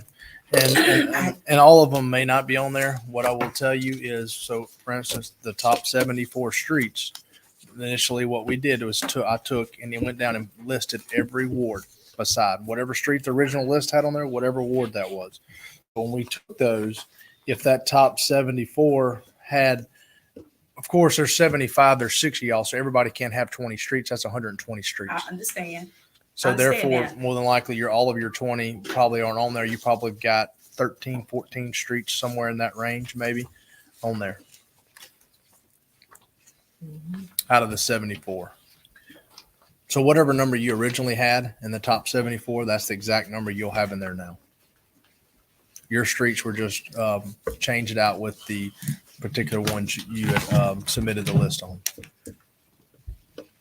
This list, excuse me. Alderman Frazier. This list with 74 streets on it, and this is the cost, the final cost. No, that's what I just stated. I just said, do not pay too much attention to that. That's just somewhere for us a rough estimate for somewhere for us to start. Again, those costs there just really are associated with the 1.5 or 2 inch overlays, depending on what that street needs. There's a lot of excuse me, I'm not gonna say a lot, but there is other associated costs that are not added into here. That's the reason I say I don't feel like we will get close to that 74 streets, but we went ahead and ran it that far in the event we do. You still have street striping costs, you've got curb and gutter repair, you've got some milling costs, manhole, water valve adjustments, raises, those things have to all be added into the overall project. Let me say this to you. Let me give you your credit. Pretty much after looking at this, pretty much most of these streets on here is basically what I request without going to buy. And I think you did an excellent job on some of it. And if this list is correct, after looking at it, the majority, if I can get the majority of these streets done, I want to thank you for getting it, because what I requested, basically a lot of these streets are on here. So thank you. You did a good job on this. The lists that were provided by each of you, for the ones who provided a list or the ones who I spoke with, the streets were done, they were done in that exact order. So yes, because wherever your streets were, they were put right back in that place. Yes, because a lot of my constituents, they heard about it, what we're doing, and like I said, a lot of these streets are on it. So thank you very much. For sure. Call for the question. All right, the question has been called. We'll proceed to a vote. So moved. All right, the motion has been made. We're going to now just proceed to a vote. All right. All in favor of the motion indicate by saying aye. Aye. All opposed, nay. The ayes have it. Motion carries. Great job, Mr. Dollar. Thank you. Mr. Dollar, before you leave, So I can discuss with my constituents, so this is a possibility your street might be on here. I would think that's the list, and what I will say is, again, that's through 74. Wouldn't say that we're going to get through 74. I don't think with the allotted amount of money, you're going to make it that far. I'm just going to be And one honest. more thing I really want to thank you is Inez Street, the top of the hill for Ms. Owens. So I really appreciate you putting that on there, because like I say, she, for the last, I know, past administration and this administration, she been requesting that we do that. So thank you for that. I'm very happy to see that. I want to make this statement just for the citizens. Obviously, we're not able to do every street. We had to follow the order of, it just has an order of worst to the best. We are doing our best to attack the worst streets now. I want to ask everyone to consider this. There are streets that aren't on this list. I know of several that are not in as bad condition, but if we don't address them, they soon will be. And so any citizens who don't see their street on the list, don't lose heart. As we're doing this, it is my hope that the city will save money in the future, because we'll have so many streets that have been redone. And then we can start working maintenance on others to keep them from getting into the condition that just about all of these are in. Does that make sense? Absolutely. Yes. And that needs to be our goal. And going into the next budget cycle next year, we need to keep that in mind as we're addressing the budget for street repairs. Alderman Frazier. One question, Mr. Attorney and Mr. Mayor, this list we got, is it feasible enough for the press to get this, for the citizens to know what's going on, or what? Or can we legally do that? It's in the paper. Nothing privileged about that document that Justin handed to us. Yeah, because that's It's just public record. It's public record, but what we're doing, we're letting the citizens know that we are really involved in thinking about what we're doing. They know it, but if they see their street name on it, so they really gonna. The caveat here, though, is there may be some on the lower part of that list that may not get done this round, because once the final estimates are done, the bids come in. We only have 6 million. Only. That's a historic number, but at the same time, is not likely going to take care of all of the streets. Alderwoman, Alderwoman Smith, I'm sorry. Alderman Irving, and then I'll. We voted, Mr. Mayor. Were you able to, did anyone from the county, representative supervisor from the county, reach out to you? I had spoke with them. They said they would speak to Mr. The other Mr. Dollar. Yeah, the only one I believe that's going to be done from the county is the one in Sarah's ward, Woodville Drive. I believe that one, if I remember right, possibly McNeely Drive. I think that's the Cottage Farm Road. Arlington or St. Charles? No. Cottage Farm Road. No. All right. And then one last comment, because Alderwoman Hall is right. We have voted, but this is such a big issue. I wanted to make sure we answered any questions. And so Alderwoman Irving. No, I'm fine. Okay. I Smith. I just want to make sure the press, because when you brought up hosting this, I would like to make sure that what Justin said was that Woodville is going to be covered by the county. West Middleton Supervisor 3 has confirmed that with me. Right. Lower Woodville. But No. Woodville Drive. Woodville Drive. Yeah, south of Highland. Thank you. I also think this is important. Some individuals may see this list and say, well, why aren't some of our major streets listed? That's because they qualify for other funds through the state aid program, and we are pursuing those funds now for those streets. We don't want to spend our bond funds on streets that qualify for state aid. If that, it's just important to have that clarification. All right. It's not a perfect thing, but we're doing our best. All right. Mr. Dollar, I think that's it. That's all I have in regards to this. Unless Thank there's you. any questions. Okay. Thank you so Thank much you. for your work on this. And now the next step, you'll be preparing the bid package and for engineering. For engineering, we have to do the engineering next. All right, thank you. And we will now proceed to city officials' reports. Alderwoman Hall. Thank you, Mr. Mayor. I too would like to offer my condolences to Mr. Attorney Calloway and his family on the sudden death of his family. Our prayers are with you. And also offer my condolences to the family of former police officer Nikita Stone on his sudden passing as well. And I'd like to remind the public and the constituents of Ward 1 that as we move forward with our infrastructures, particularly pertaining to curbs and drainage in the city, that in Ward 1 as well as the city, nothing is going to happen overnight. I received a complaint from someone in Ward 1 that with the report of the money that we have received from the Department of Environmental Quality regarding Silver Street and Morgantown Road, that other areas that are going to be addressed were not addressed in that particular funding. So I would like to tell them that like Morgantown Road, West Deers Lane was also formed or constructed after World War II, 75 years ago. That area has already been a part of our comprehensive drainage study. And it is I who reached out to this mayor and board that we do include that area in the comprehensive study, particularly at the beginning of West Deers Lane, down past Nebo Baptist Church to McIntyre. That study has been done and it has been turned over to some members of our state delegation who have asked for that. So that also area will also be included at some point in infrastructure for curb and drainage. So I'd just like to share that, Mr. Mayor.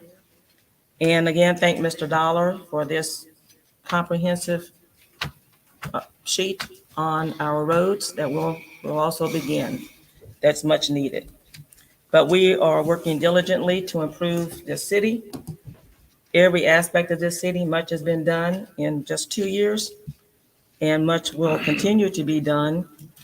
But I will again state, this is an old city on a body of water. We have a lot of drainage issues, and what they are being addressed and will continue to be addressed. But some of these areas, I will again state, were formed after World War II. And we are addressing them, this administration, and I'm addressing them in Ward 1. Thank you, Mr. Mayor. Thank you. Alderwoman Hall, if you will permit me, before we go through the other reports, Alderman Frazier, these columns get in the way. I've been waiting for someone, and she's hiding back there. Chief Daughtry, I see Miss Addie's here, so we can now make that report. Is it under your report? No, she's not, but it was under my miscellaneous updates, just as we did with Justin. I rather than make her wait, it's under your report. I tell you what, Ms. Stover. I don't care, but Billy Joe will have to wait. We're going to have Alderman Frazier's report, and then you're going to come during Sarah Carter Smith's report.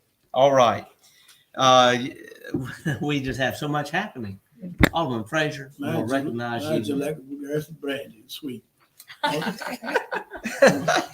short and sweet. Only thing I got to say, Mr. Mayor, is if you haven't voted, get out and vote. That's all I have to say. I have no report.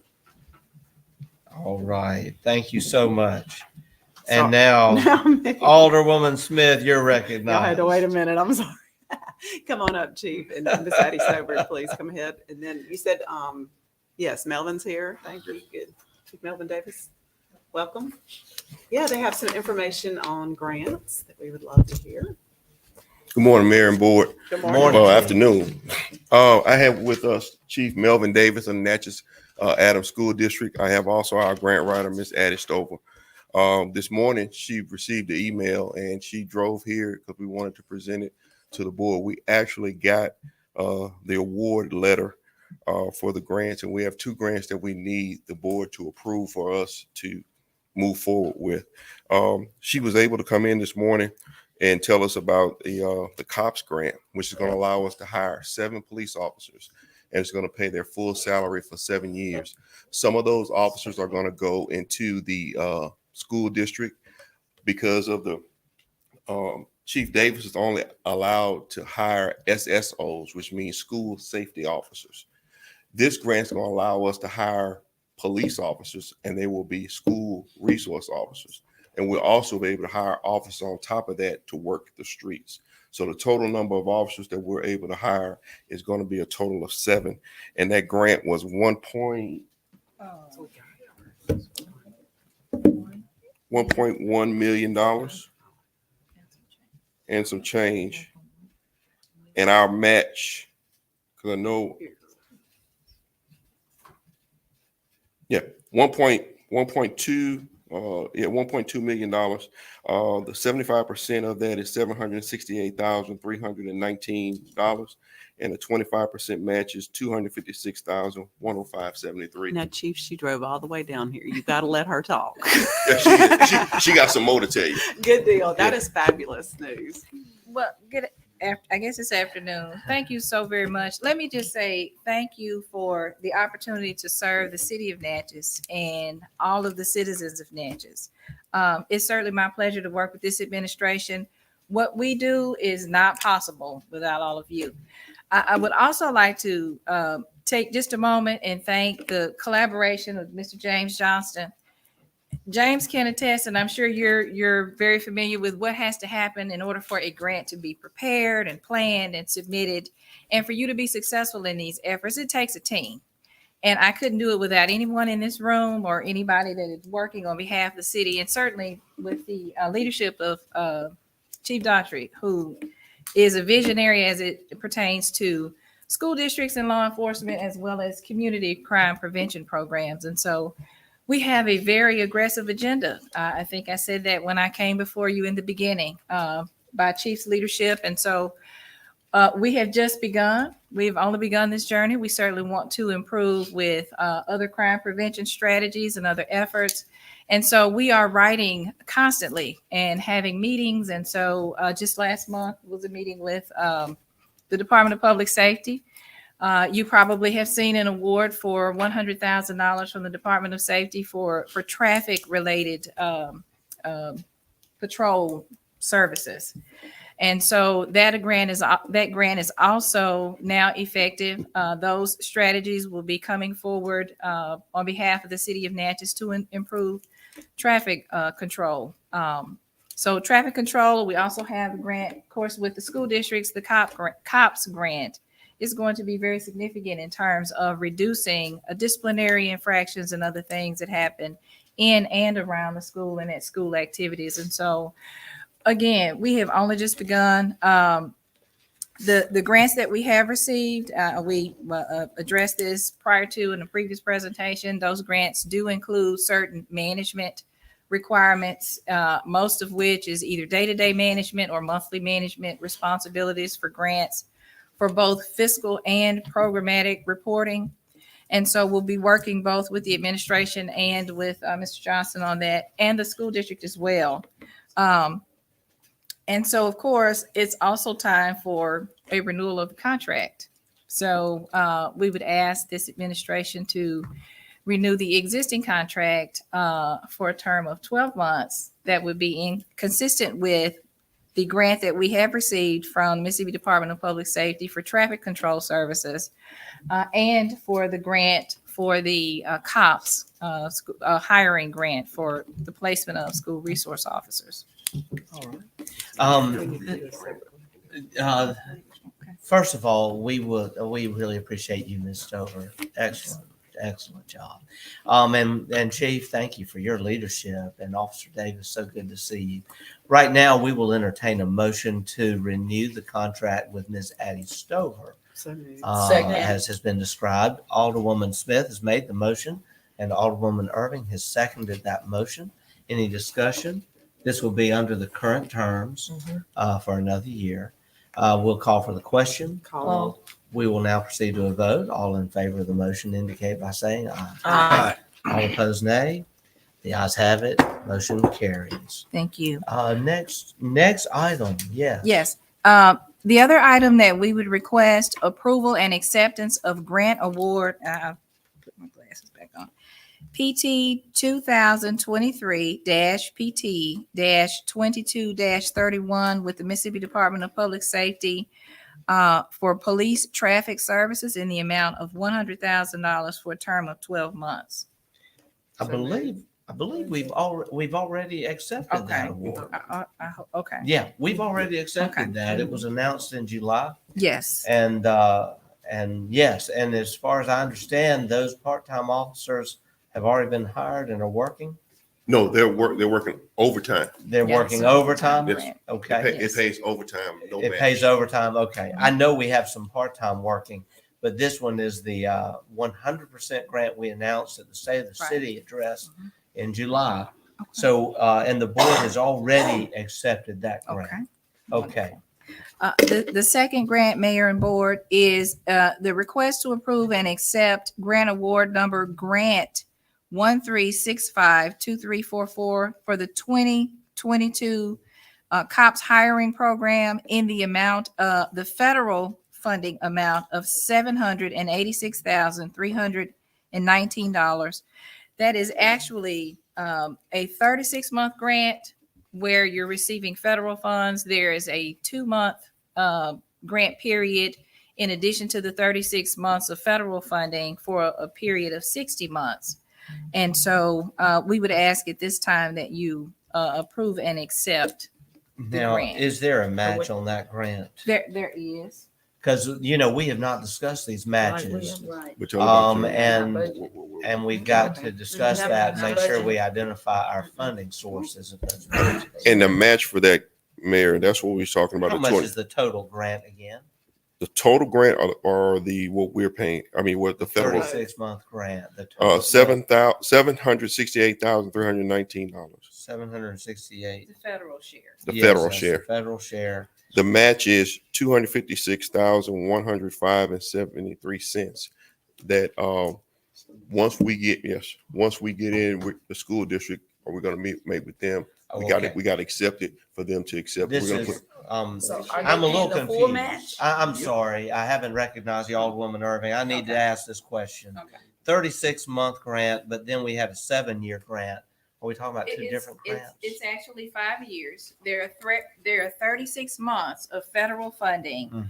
The 2 years beyond the federal funding, the city maintains the positions. Okay, now the COPS grant, 7 officers, 7 years for the school district. It's 7 officers, 5 years. Okay, I got confused. Well, yeah, no, it wasn't clearly stated. Okay, we've got to. I wish we had this in writing, a report. We will. I will make sure we get it. It may be that we're kind of jumping the gun. Let me just say this: what I understand now is that this is a 5-year grant. And it is for 7 officers. Yes. Correct. And it's a total of, I don't get the 1.2 million because I'm getting 768,000 federal and the local match 256. That's correct. And you add that up and you get just a little over $1 million. Right. Okay. 1,024,000. 424.73. Okay. Now, we, I believe, can make that match out of our payroll. We have a surplus in that payroll. Now, this is paying officer salary, fringes, and everything. And we also, once we get it approved from the board, we're going to petition DOJ to waive the match. Okay. But we have the process we have to go through first. So the match could be waived. Okay. I'm going to recognize Alderwoman Smith. My question. And then Alderwoman Irving. I'm sorry. Or do we need to make a motion first? Or? The motion would be for us to accept the grant. And I mean, the motion can be anything that you want to state it. pending the approval of budget, this is, That's we what- are, that's this what is I'm all getting. hitting us. Usually we don't discuss until after we make the motion. The motion would not go if we decide not to do it either way. I mean, I'm If you just want to questioning. just make the motion and we'll continue discussion. I mean, that's fine with me. That's what I'm always told to do. So do y'all? That is really, that's our procedure. So If we're ready to make that motion. If I could, Yeah. initially, and good morning to everyone. Hello. Initially in the discussion in working on the grant, we did discuss the school sharing in on that match, if not covering it. It's just some, logistical things that we would discuss in the future. But we did talk about that, which could be a strong possibility. Because the city, I guess, will still be responsible for outfitting the officers with vehicles and, other expenses that we would try to, split down the middle on the match. So, I mean, that's a strong. My question is, has the grant been awarded? The grant has been awarded. The Department of Justice, and I've been writing grants for 28 years. A recent change is that a lot of the processing of the grant is now electronic, and I think you can probably attest to that. The Department of Justice gives you 30 days to accept the grant. So, Okay. And that's why the timeliness of this. Okay. Yes. All right. I know this just, I first heard about it yesterday. Yeah. So let's go ahead and entertain a motion to accept the grant. I don't know that we can have a pending on it. We've got to give the Department of Justice an answer. How many 30 days? days. I'm need some clarification on that. Well, so in this, and I would ask Mr. Johnson to, because he is the administrator for the city. I work in collaboration with him for the submission of grants and then, of course, the processing and acceptance of any grant. In the system, you physically go in and accept the grant as it is presented with the numbers that we just referenced. And so all of that has to be done electronically. So that's where we receive the notice about the grant. We're receiving notices about training that we're already being asked to attend. Okay. And there really isn't a button that is acceptance pending. It would just be acceptance with giving us the authority to interact with the Department of Justice regarding the terms. I would suggest two motions. One motion would be to accept the grant.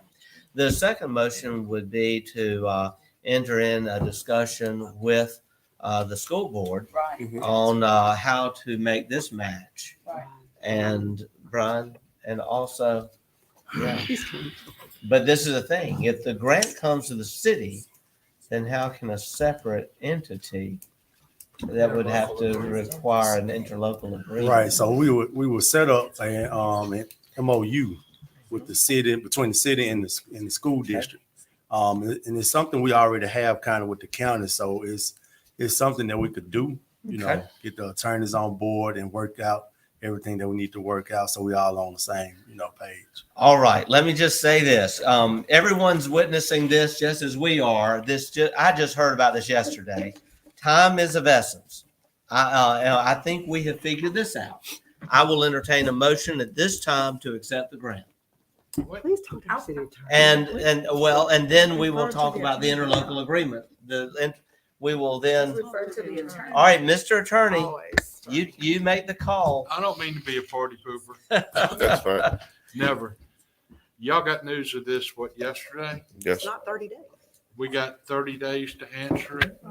We have a meeting on the 21st and a voluminous amount of unanswered questions. Mayor, can we Okay. hold the throttle till the 21st? I'm fine with that. And we'll have seen paperwork and we'll have communicated with the school board and worked out an interlocal if we need that amendment. I don't mean slow progress. No. Let's do it right when we We go don't through it. run any risk of losing the grant. We do have 30 days. We do. But I apologize for the confusion. I take responsibility for that. When we got it, everybody, we're excited about it. We're excited about for the schools, putting officers in our schools as well as officers on the street.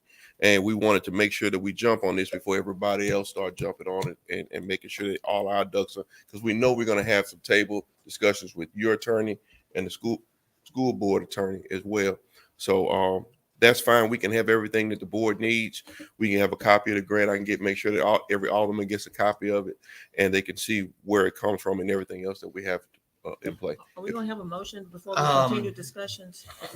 I think what has been decided is we're not making a motion now. We have to work out the details and bring this back for a motion on our meeting on the 21st. Alderwoman Hall. Yes, sir. 22nd, okay. I've been communicating here with Madam Clerk, and if the match cannot be waived, then perhaps we have vacancies in the police department now, and those salaries and fringe benefits could possibly pay for whatever that match will be. You can't do that. Can't do that. That's restricted funds, isn't it? Okay. Like I said, there are more details. I think Alderman Frazier, and then we're going to go on. Yes. But this is great news. Vacancies. I'm like the city attorney. I'm sitting here listening to this, but it's too many entities involved in this. We got the school board involved in the school. Mr. And he have his own police department. Am I correct? Not exactly. So you got security officers that's under your control. Right. Okay. So the police department, they're gonna put school resources over there now. Yes, sir, because they couldn't apply for the grant because they're not But police they department. still have. Then you're gonna have the sheriff department there too. Right, but they wouldn't tie into this. They'll be in the county school. That's already worked out. So what do you mean already worked out? So we currently have an MOU with the county for the school resource officer that we do have on campus at the high school. So that MOU would not come into play with this grant. How many provide? How many officers are they providing? We have one with the county. One school officer per school. Correct, and we fund that salary. It's a reimbursement that we have with them. Mr. Mayor, as I stated earlier, I'm in total agreement with the city attorney. We need to have a little more discussion on this and find out which way we go and see that we really do have the funds available to get this grant. All right, thank you, Alderman. I'm sorry, Mr. Attorney, you had one more word, and then we're going to move on. I'm not running. Everybody, it gets lost in translation when I start talking about technicalities, and we need to do this. Great job for you, and James, and Stover, and everybody. And if we'd have just said great job, and we're going to work the details out, it would have got much. Okay. Good job, guys. We got to get on it. Time is running out. All right. One more thing. All right, man. The last thing is, and what Ms. Cole talked about, we had a conference call this morning with the Department of Justice about our Project NOLA grant. Yes. Due to the cost of supplies, shipping, a lot of cameras, stuff is going up. We have asked them for an extension, and they have granted us an extension until November 30th of 2023. We are going to be in the process. They're sending us a bill of how much the cameras are going to cost us now. And all they asked us to do is ask that the board approve the extension for us to tell them for until 2023. And that's the grant that we have for $149,000 to put cameras, our NOLA cameras. Need a motion. I make the motion to extend the time frame. Alderwoman Smith made the motion. Second. Alderwoman Irving is second. Any discussion? Yes, I do. Yeah. Now, I'm a little confused Go because ahead. is this the same grant from when we've had previously? Yes. It had already been approved. Yes, ma'am. So did we take care of the former person who was the grant writer, who had actually written the grant? Who? There's a, Dr. Mayberry? yes. No, Why? he hadn't done anything. Yes, he had. No, he hasn't. It had been I'm brought sorry. to, and I'm not in I don't- confrontation. I don't want to just want entertain- ask. Oh. It was brought to our attention. I'm sorry. I'd rather All, not well, I would say this, discussion. Mayor. And all the woman has a right. I understand what she's saying. She wants to know the answer to the question. But what we did, we've talked with James, and we've talked with Addie, and we've talked with the Department of Justice, and it's come to the conclusion, no. So we are, and our attorney has already sent him a letter, a cease and desist letter, for his And my action. reason for asking, because this was brought to our attention That's before fine. you even came here with this administration, that we had been approved for the grant. But I'm not We gonna knew that. I'm not gonna let anybody take advantage of the city and let them try to charge us for something that they're not doing. Oh, okay. All right. I All just right. needed to know because I Thank keep you. getting Ain't no problem. emails. I'll And answer it. nobody has addressed Um, anything on it. Yes, Thank ma'am. you. I'll tell you. Okay. At this time, I'll call for the question. Call. We'll proceed to a vote. All in favor of the motion indicate by saying aye. Aye. All opposed, nay. The ayes have it. Motion carries. Thank you. Thank you, Ms. Stover. Thank you, Chief. Thank you, Ms. Davis. Back to you and your report. Thank you. Just my last thing is, Chief, I want to confirm who we have, or make sure we have somebody going to the crisis intervention training tomorrow or Wednesday. You heard about that? I know that y'all were both invited and couldn't go, but we need somebody there. If we have a exercise tomorrow that we will not be able to attend. We got, and I really can't get into details about it, but we have exercise tomorrow that we really can't. So everybody will have to be there. Yeah, we got to be having all hands on deck. But we are going to reschedule for having our. And you're talking about the CIT training, correct? Yes. Yes, we are talking with them about scheduling it, and we're going to host it so we can have our officers train and adjust our schedule so officers can be there. Well, we want to get multiple officers from different shifts because every shift needs at least one person CIT trained. Okay. That's good. All right. Where is that at? Where would that be held? Alderwoman Smith? I think it's at the safe room. All right. Oh. Alderwoman Smith, anything further on your That's it. report? All right. Alderwoman Irving. Oh, yes. Oh, Alderwoman Irving, your report. okay, thank you, Mr. Mayor. I want to begin with offering my condolences to our attorney, Mr. Calloway, on the passing of your mother. I've kept you and your family in my prayers. Also, offer condolences to our former law enforcement officer, Mr. Nikita Stone. He was a friend of mine, a classmate of mine. He will be sorely missed, and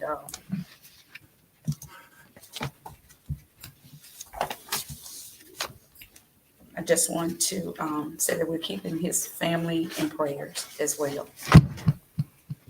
November is National Alzheimer Month, Awareness Month. The National Alzheimer Disease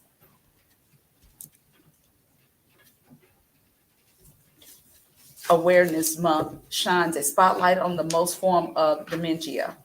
There is no cure for this disease that effectively affect nearly 5.4 million of Americans, and the number is growing. The entire month is dedicated to raising awareness about the disease. It also focuses on increasing the support for caregivers and sharing available resources. Another reminder, I too would like to remind the citizens, please get out and vote today. Your voting is your voice. The polls are open from 7 a.m. to 7 p.m. And I also want to thank Mr. Dollar. He's here with the street list that we have. As I went through, I do see several more of the streets that were included. So I just want to say thank you for all that you do, Mr. Dollar, Mr. Johnston, and Mr. Rudder over there. Thank you all for all that you do. Was something else I had here.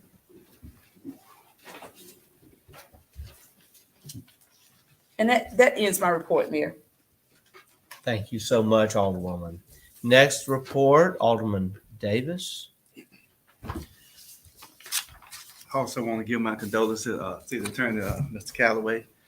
The reason I was late, I attended Officer Stone's funeral because I worked with him. I knew him well. And Officer Stone, he was well represented by the state police, the city and county police, city officials, and judges, and the district attorney. He had a big turnout.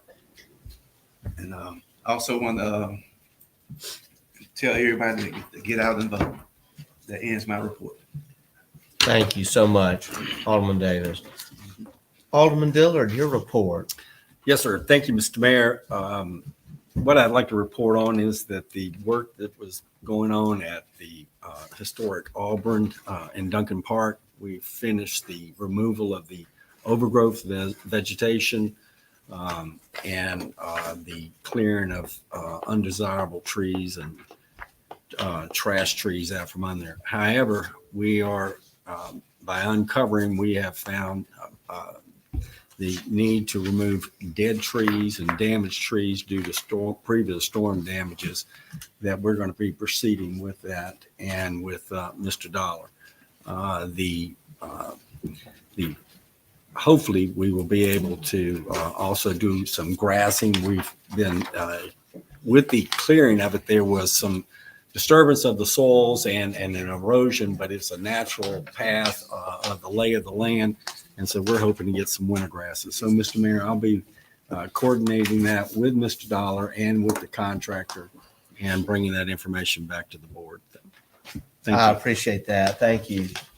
Alderman Dillard, you're to be commended for everything you've done out there. And I want to just say, I had a great visit just last week too with Mr. David Jenkins, and he is so excited about the work and seeing the transformation take place. Can I add one more thing? And Mr. Jenkins you can tell someone that is skilled and experienced at his profession, but also has a passion for it, because there's a lot of hard work goes in there. So, you know, it's a good working relationship with the city and our service providers. Thank you, Mr. Mayor. Mr. Mayor. Thank you. May I Yes. add one more thing? Yes, Alderwoman Hall. Yes, Mr. Mayor and I had the privilege of being at Auburn when the Friends of Auburn returned the keys to the city, and it will now be in very good hands with Mr. Carter Burns and Historic Natchez Foundation. And he also had 2 professors from the University of Tulane from their Masters in Preservation program, and also some of their students were here last week doing historic preservation, excavation, and work. So we're looking forward to what will continue to be a grand historic edifice at Auburn. And I just want to say now, before we do the city's clerk's report, I'm going to give my report. It's very brief because we have our judge here, and Judge Lisa Dale, we don't want to make you wait more than you need to, because what you do, I know you're very busy.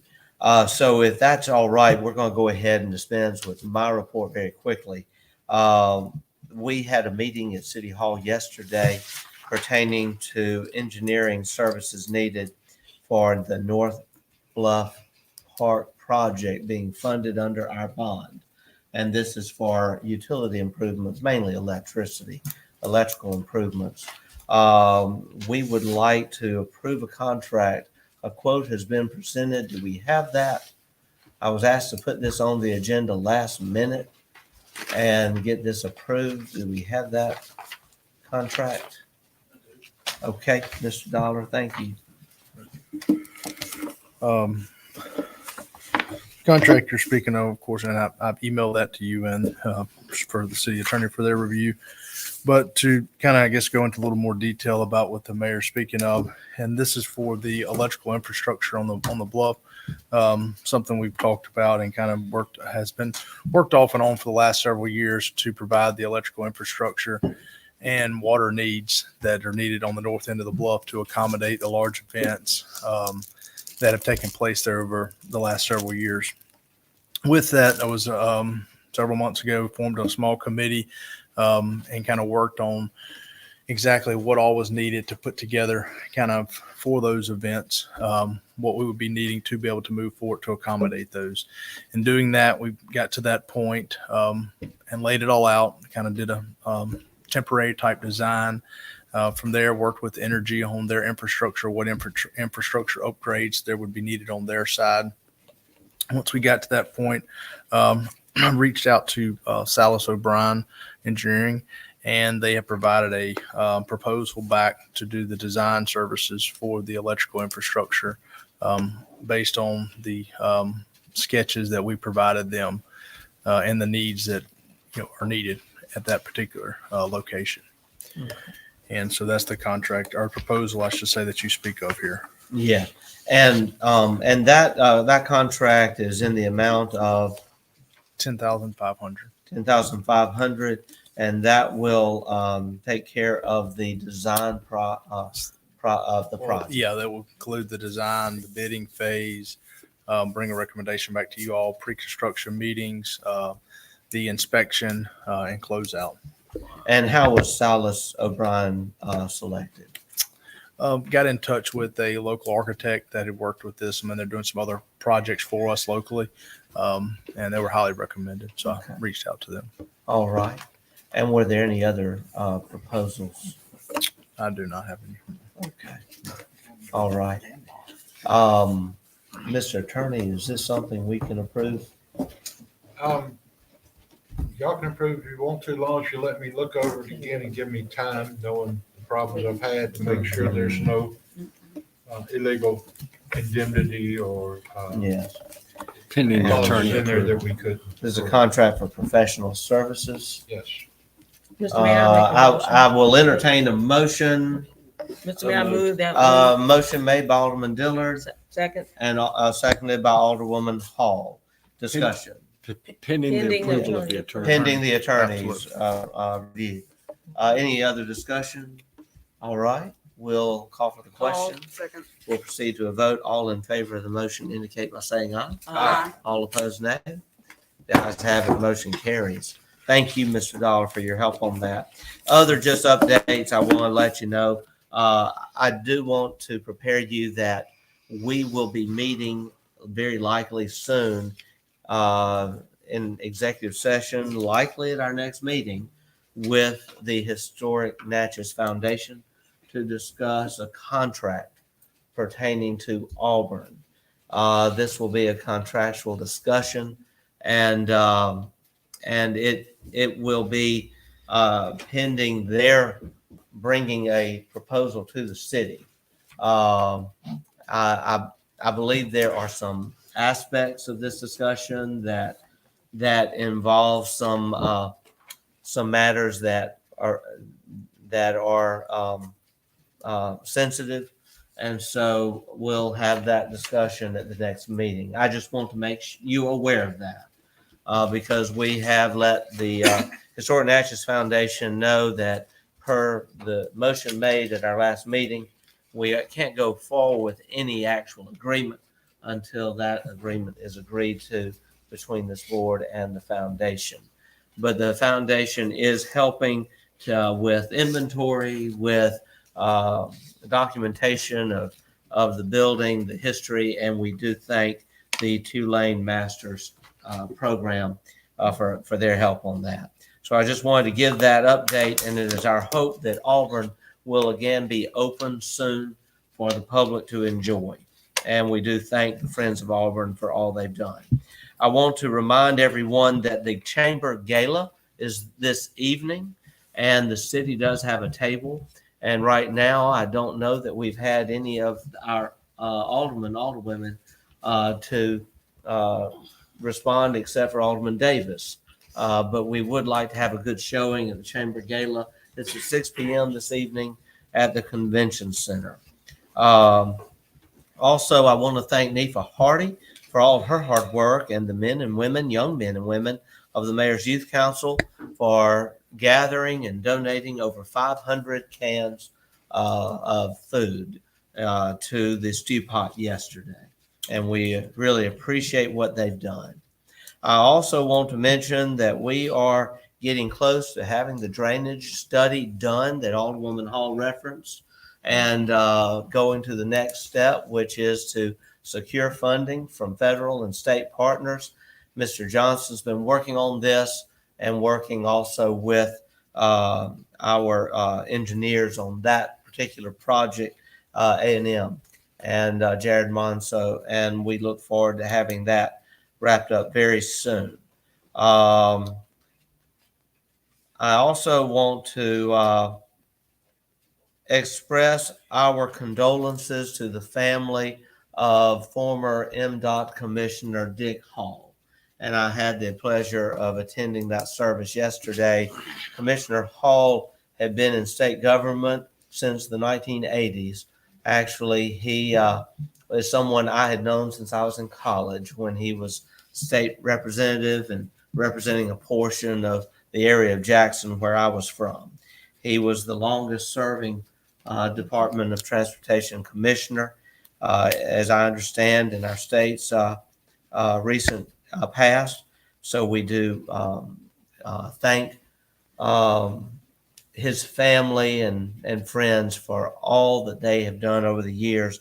Brad White considered Commissioner Hall to be his mentor and gave quite um, uh, a moving tribute yesterday. I also want to express our condolences to the family of Matthew Marks. Matthew was only 33 and lost his life Saturday night, leaving behind a young wife and family and even a baby on the way. And just keep that family in your prayers. His mother And works at the hospital. and what's that? His mother's a nurse at the hospital. And his mother is a nurse at the hospital, and we just express to them our condolences. That constitutes my report. I do want to make this statement, and this is just to everyone. I know we have a lot of moving parts and everything in the city, but let's also understand we've got to have our I's dotted and our T's crossed when we come to this meeting. And I'm really grateful for the discussion we had today with regard to the police grants. Mr. Callaway, thank you for your guidance on that. I also want to say this publicly. The newspaper called me yesterday and they said, well, what do you have to say about your chief being a finalist for a position in another city? I said, well, of course, I'm not happy about it because I want him to stay in Natchez, but I consider it a compliment to us that our chief is under consideration. Obviously, he is a man with a great record. The record speaks for itself. He's done a lot for Natchez in 2 years, but I just want to pledge to him our continued support and our hope that he will continue working for Natchez, because what we have, I think, Chief, in less than 2 years is a good start. I want a great finish, and I think that is what's going to really be impressive when we see our city make it to full accreditation. And I'd rather that not be under another chief's watch. I'd like for that to be under your watch. And we do really appreciate you. We love you. We value you. And we want you to stay. I just had to say that publicly. We will have an open determination for our executive session. And this has been at the request of the municipal judge to discuss matters pertaining to the court and I believe personnel issues. Is that correct? And out of consideration for our judge, we'd like to go ahead and make this a motion now. We will then come back and complete our meeting with the city clerk's report. So moved. Second. A motion has been made by Alderwoman Hall, seconded by Alderwoman Smith. Any discussion on the motion? We'll call for the question. Second. We'll proceed to a vote. All in favor of the motion indicate by saying aye. Aye. All opposed, nay. The ayes have it. Motion carries. We will have about a 5-minute break, and then we'll see you in the executive.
All right, we are back. At this time, I'd like to entertain a motion to adjourn our executive session and return to regular session. So moved. Motion made by Alderwoman Hall and seconded by Alderwoman Smith. We now will ask for the question. We'll call for the question. Call. We'll proceed to a vote. All in favor of the motion indicate by saying aye. Aye. All opposed, nay. The ayes have it. Motion carries. I will provide a report. We had a discussion of personnel matters pertaining to the court process with our municipal judge. No action was taken. We now will go to the clerk for her report. Okay. Madam Clerk. Thank you. Excuse me. First item is request for approval of the 1st November 2022 claims docket. What's the pleasure of the board? So moved. Motion made by Alderwoman Hall to approve, second by Alderwoman Smith. Discussion? Yes. Alderwoman Irving. Okay.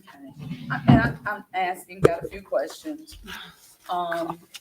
Did we do an increase? I'm on page 7 in the budget. I'm sorry, what page? 7. 7. Mhm. We did an increase with professional services. I see 5,000. Yes, it did increase from 4 to 5,000, and that's Was the that with amount. our contract with the county in this? Yes. Okay, thank you for answering that. And I have one more. Let's see. Is it on page? Oh, paint the city pink. Now I just have a question on it as well. Which We page? had $5,000, so we allocated to them. So is this, and this is paint the city pink, is that a different? What page are you on? 8, Okay. and it's 550 more, so that's $5,500 a donation, or? I would have to go back. Actually, And, I can answer. I Okay. can answer this. This was actually not to the actual organization, but this was to the radio yes, station. listen up, y'all. Listen up, y'all media, for public service announcements that were run during the month of October for Okay, breast cancer awareness. so, Yeah, the vendor is And- not the organization. The vendor is Okay. Listen Up, Y'all. Yes. That was an invoice. okay, Mhm. okay, And the description really should be technically public relations notifications. Yes, it was cut off. So Mhm. I think that probably is in the Mhm. system, but just Okay. didn't make it onto the docket All right. itself. okay, but that ends my question. Okay. Okay. All right. Further discussion? Call for the question. Second. Okay, the question's been called. We'll proceed to vote. All in favor of the motion indicate by saying aye. Aye. All opposed, nay. The ayes have it. Motion carries. Next item. Okay, next item is request for approval of the 1st November 2022 mini claims docket. And what is the pleasure of the board? So moved. Second. Motion has been made by Alderwoman Smith, seconded by Alderman Davis. Discussion? I just want to say, Mr. Mayor, that Yes. Alderwoman Irving? I vote for the budget and with the option of not the police department, that's all. Okay. Let the minutes reflect that statement that Alderwoman Irving just made. You said police, you meant fire. I mean, fire With the department. Fire department. Any other discussion on the mini docket? Call for the question. Second. Question's been called. We'll proceed to a vote. All in favor of the motion indicate by saying aye. Aye. All opposed, nay. The ayes have it. Motion carries. Next item. Okay, next item is request for retroactive approval of an interfund loan in the amount of $4,500 from the general fund to the Regional Recycling Cooperative Grant Fund. It's a pleasure of the board. Oh, no, I'm sorry. I was going to loans before repayments. Oh, What's the pleasure of the board? so moved. Motion made by Alderwoman Hall, Second. seconded by Alderman Davis. Discussion? We'll call for the question. Call. We'll proceed to a vote. All in favor of the motion indicate by saying aye. Aye. All opposed, nay. The ayes have it. Motion carries. Next item. Okay, next item is request for retroactive approval of an repayment of the interfund loan from the recycling fund to the general fund. It was for $4,900. What is the pleasure of the board? So moved. Second. Motion made by Alderwoman Hall, seconded by Alderman Davis. Discussion. We'll call for the question. All. We'll proceed to a vote. All in favor of the motion indicate by saying aye. Aye. All opposed, nay. Okay. The ayes have it. Motion carries. Next item. Thank you. Next item is request for approval of the following interfund transfers. The first section is in an effort to dissolve several old accounts and projects. There were three transfers that I would like to make. The first being from the Tiger 8 Fund to the general fund in the amount of $7,852.20. The second one being from the Yazoo and Mississippi Valley Railroad Depot Fund to the general fund in the amount of $27,203.03. And the third being from the Humana Foundation Fund to the general fund in the amount of $11,062.32. So moved. These three accounts, give y'all just I'm sorry, Alderman. All three of these accounts were for special projects or grants. All of these projects are now complete. These were funds that were remaining from final reimbursements or allowable administration costs for those programs. Second. Right, are we taking care of this in one motion before we go to B and C? That's what I was trying to, Okay. I think, yeah, to keep it kind of broken Okay. down and what. Motion has been made by Alderman Davis and seconded by Alderwoman Hall. Discussion. I will ask this. Obviously, we are about to make some improvements to the depot at 27,000. We're moving it from that fund, but it might come in. Right, so become needed. This and bank account will then be dissolved and reassigned, but these will be held within the general fund, not allocated to any certain expense, so that if you all need these for other projects coming up, those are unrestricted funds held Okay. within the general I fund. want us to remember that we do have 27,000 there for the railroad depot project because we may need it. Yes, All right. Mr. Mayor. Yes, I did Alderwoman address that with Madam Clerk yesterday. Okay, great, great. Thank You're you. welcome. As always, thinking forward for Natchez. I'll call for the question. Call. Proceed to a vote. All in favor of the motion indicate by saying aye. Aye. All opposed, nay.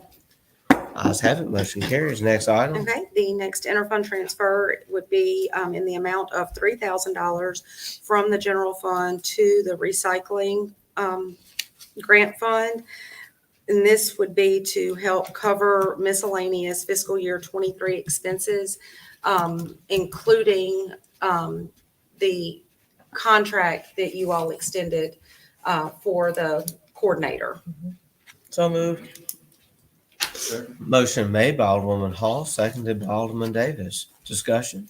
Mr. Mayor. Yes, Yes, this Alderwoman. is used to help with the contract from Ms. Montenay. Is that to help with her payroll?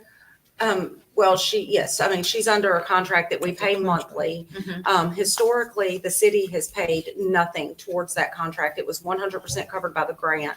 But we're coming up on the end of that grant, and what is remaining available is like $600 short of covering her contract. So this $3,000 would help cover that shortfall and some other expenses in relation to that recycling program. All right, thank you. I'll call for the question. Second. We'll proceed to a vote. All in favor of the motion indicate by saying aye. Aye. All opposed, nay. Ayes have it. Motion carries. Next item. Okay, would be the transfers from ARPA to the payroll clearing fund. The first in the amount of $152,553.40, and that would be the police portion of biweekly payroll. And the second one in the amount of $82,226.48, again from ARPA to payroll clearing for the fire department's biweekly payroll. What's the pleasure of the board?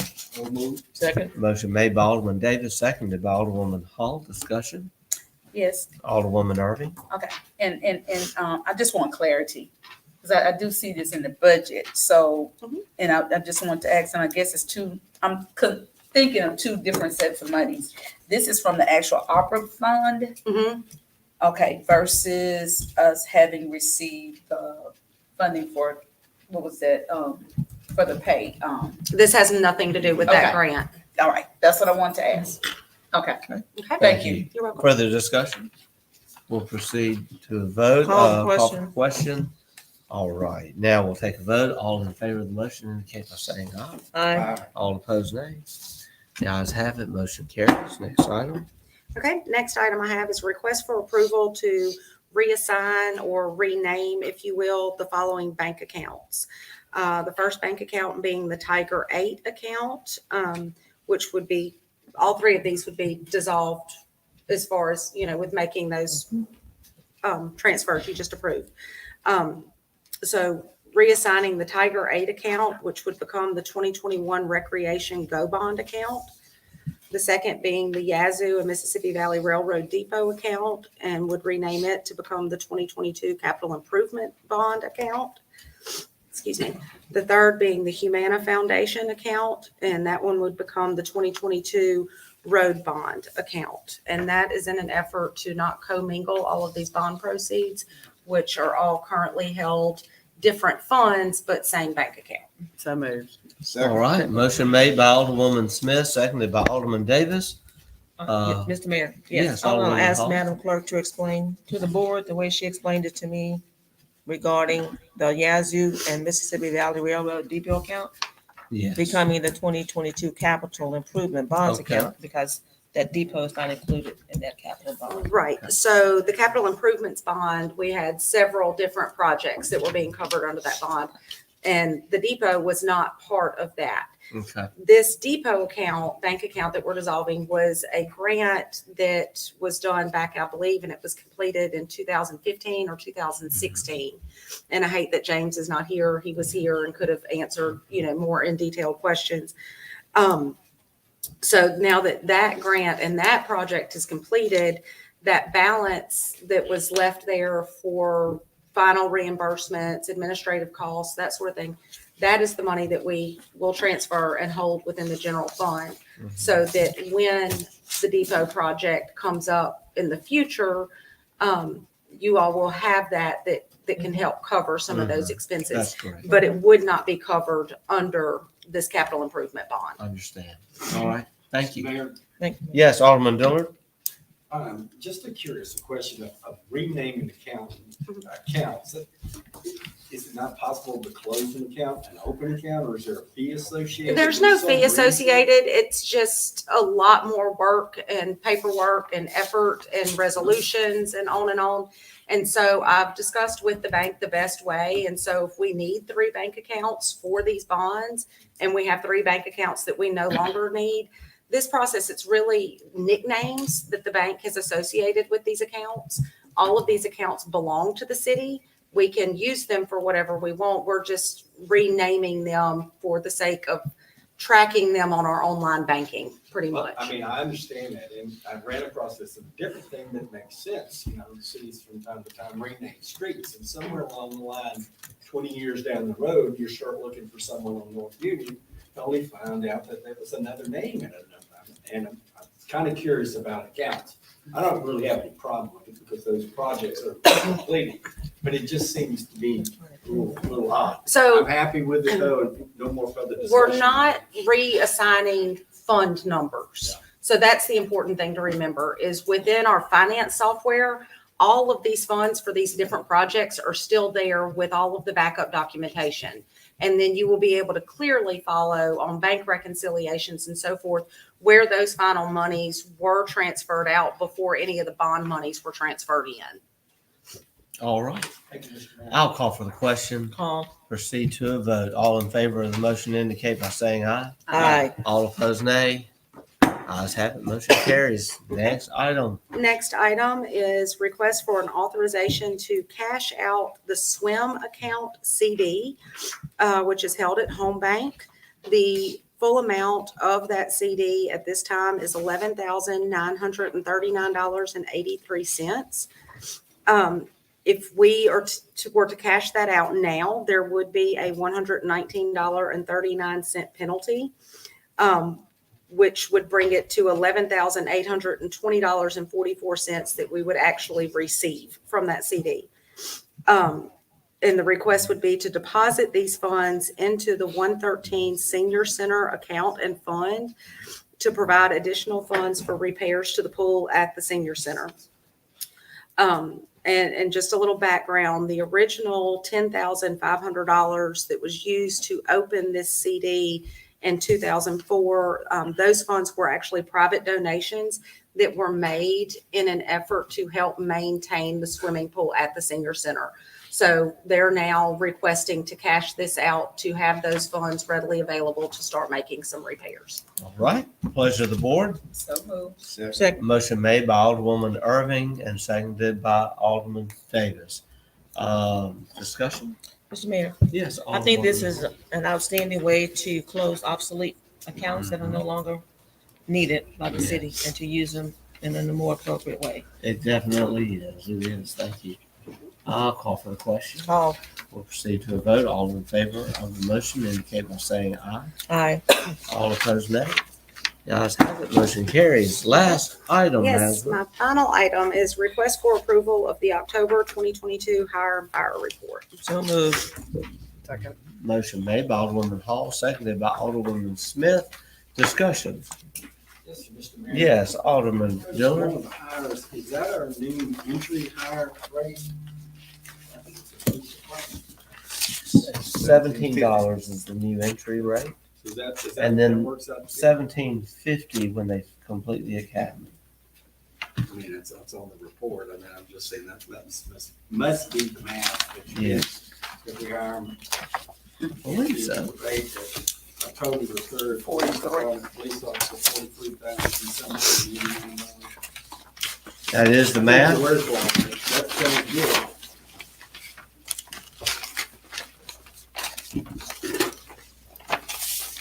I'll have to check that math. I believe Yes, that's. we'll double, and, you know, to make sure that I she was trust the coming, report.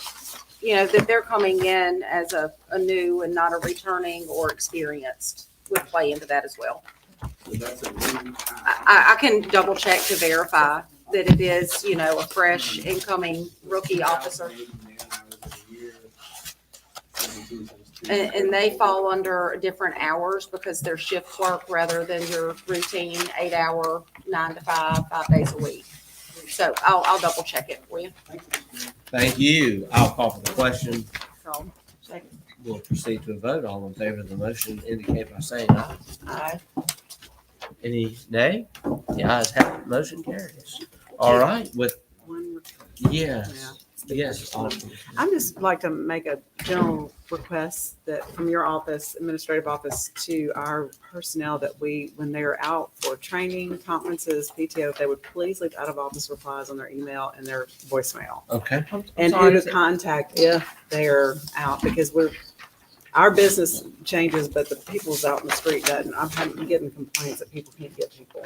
Mr. Mayor, we couldn't hear on this end. What was- Yeah, can you repeat Would that? you repeat that? Sorry, y'all. I apologize. Yes, I was just requesting that when our personnel are out of office for conferences, PTO and training, that they leave an out of office replies on their email and phone so that people know, and then the public know how to get in touch with whomever they need to while they're out. All right. I think that's great. Thank you. And we will get that instruction passed along.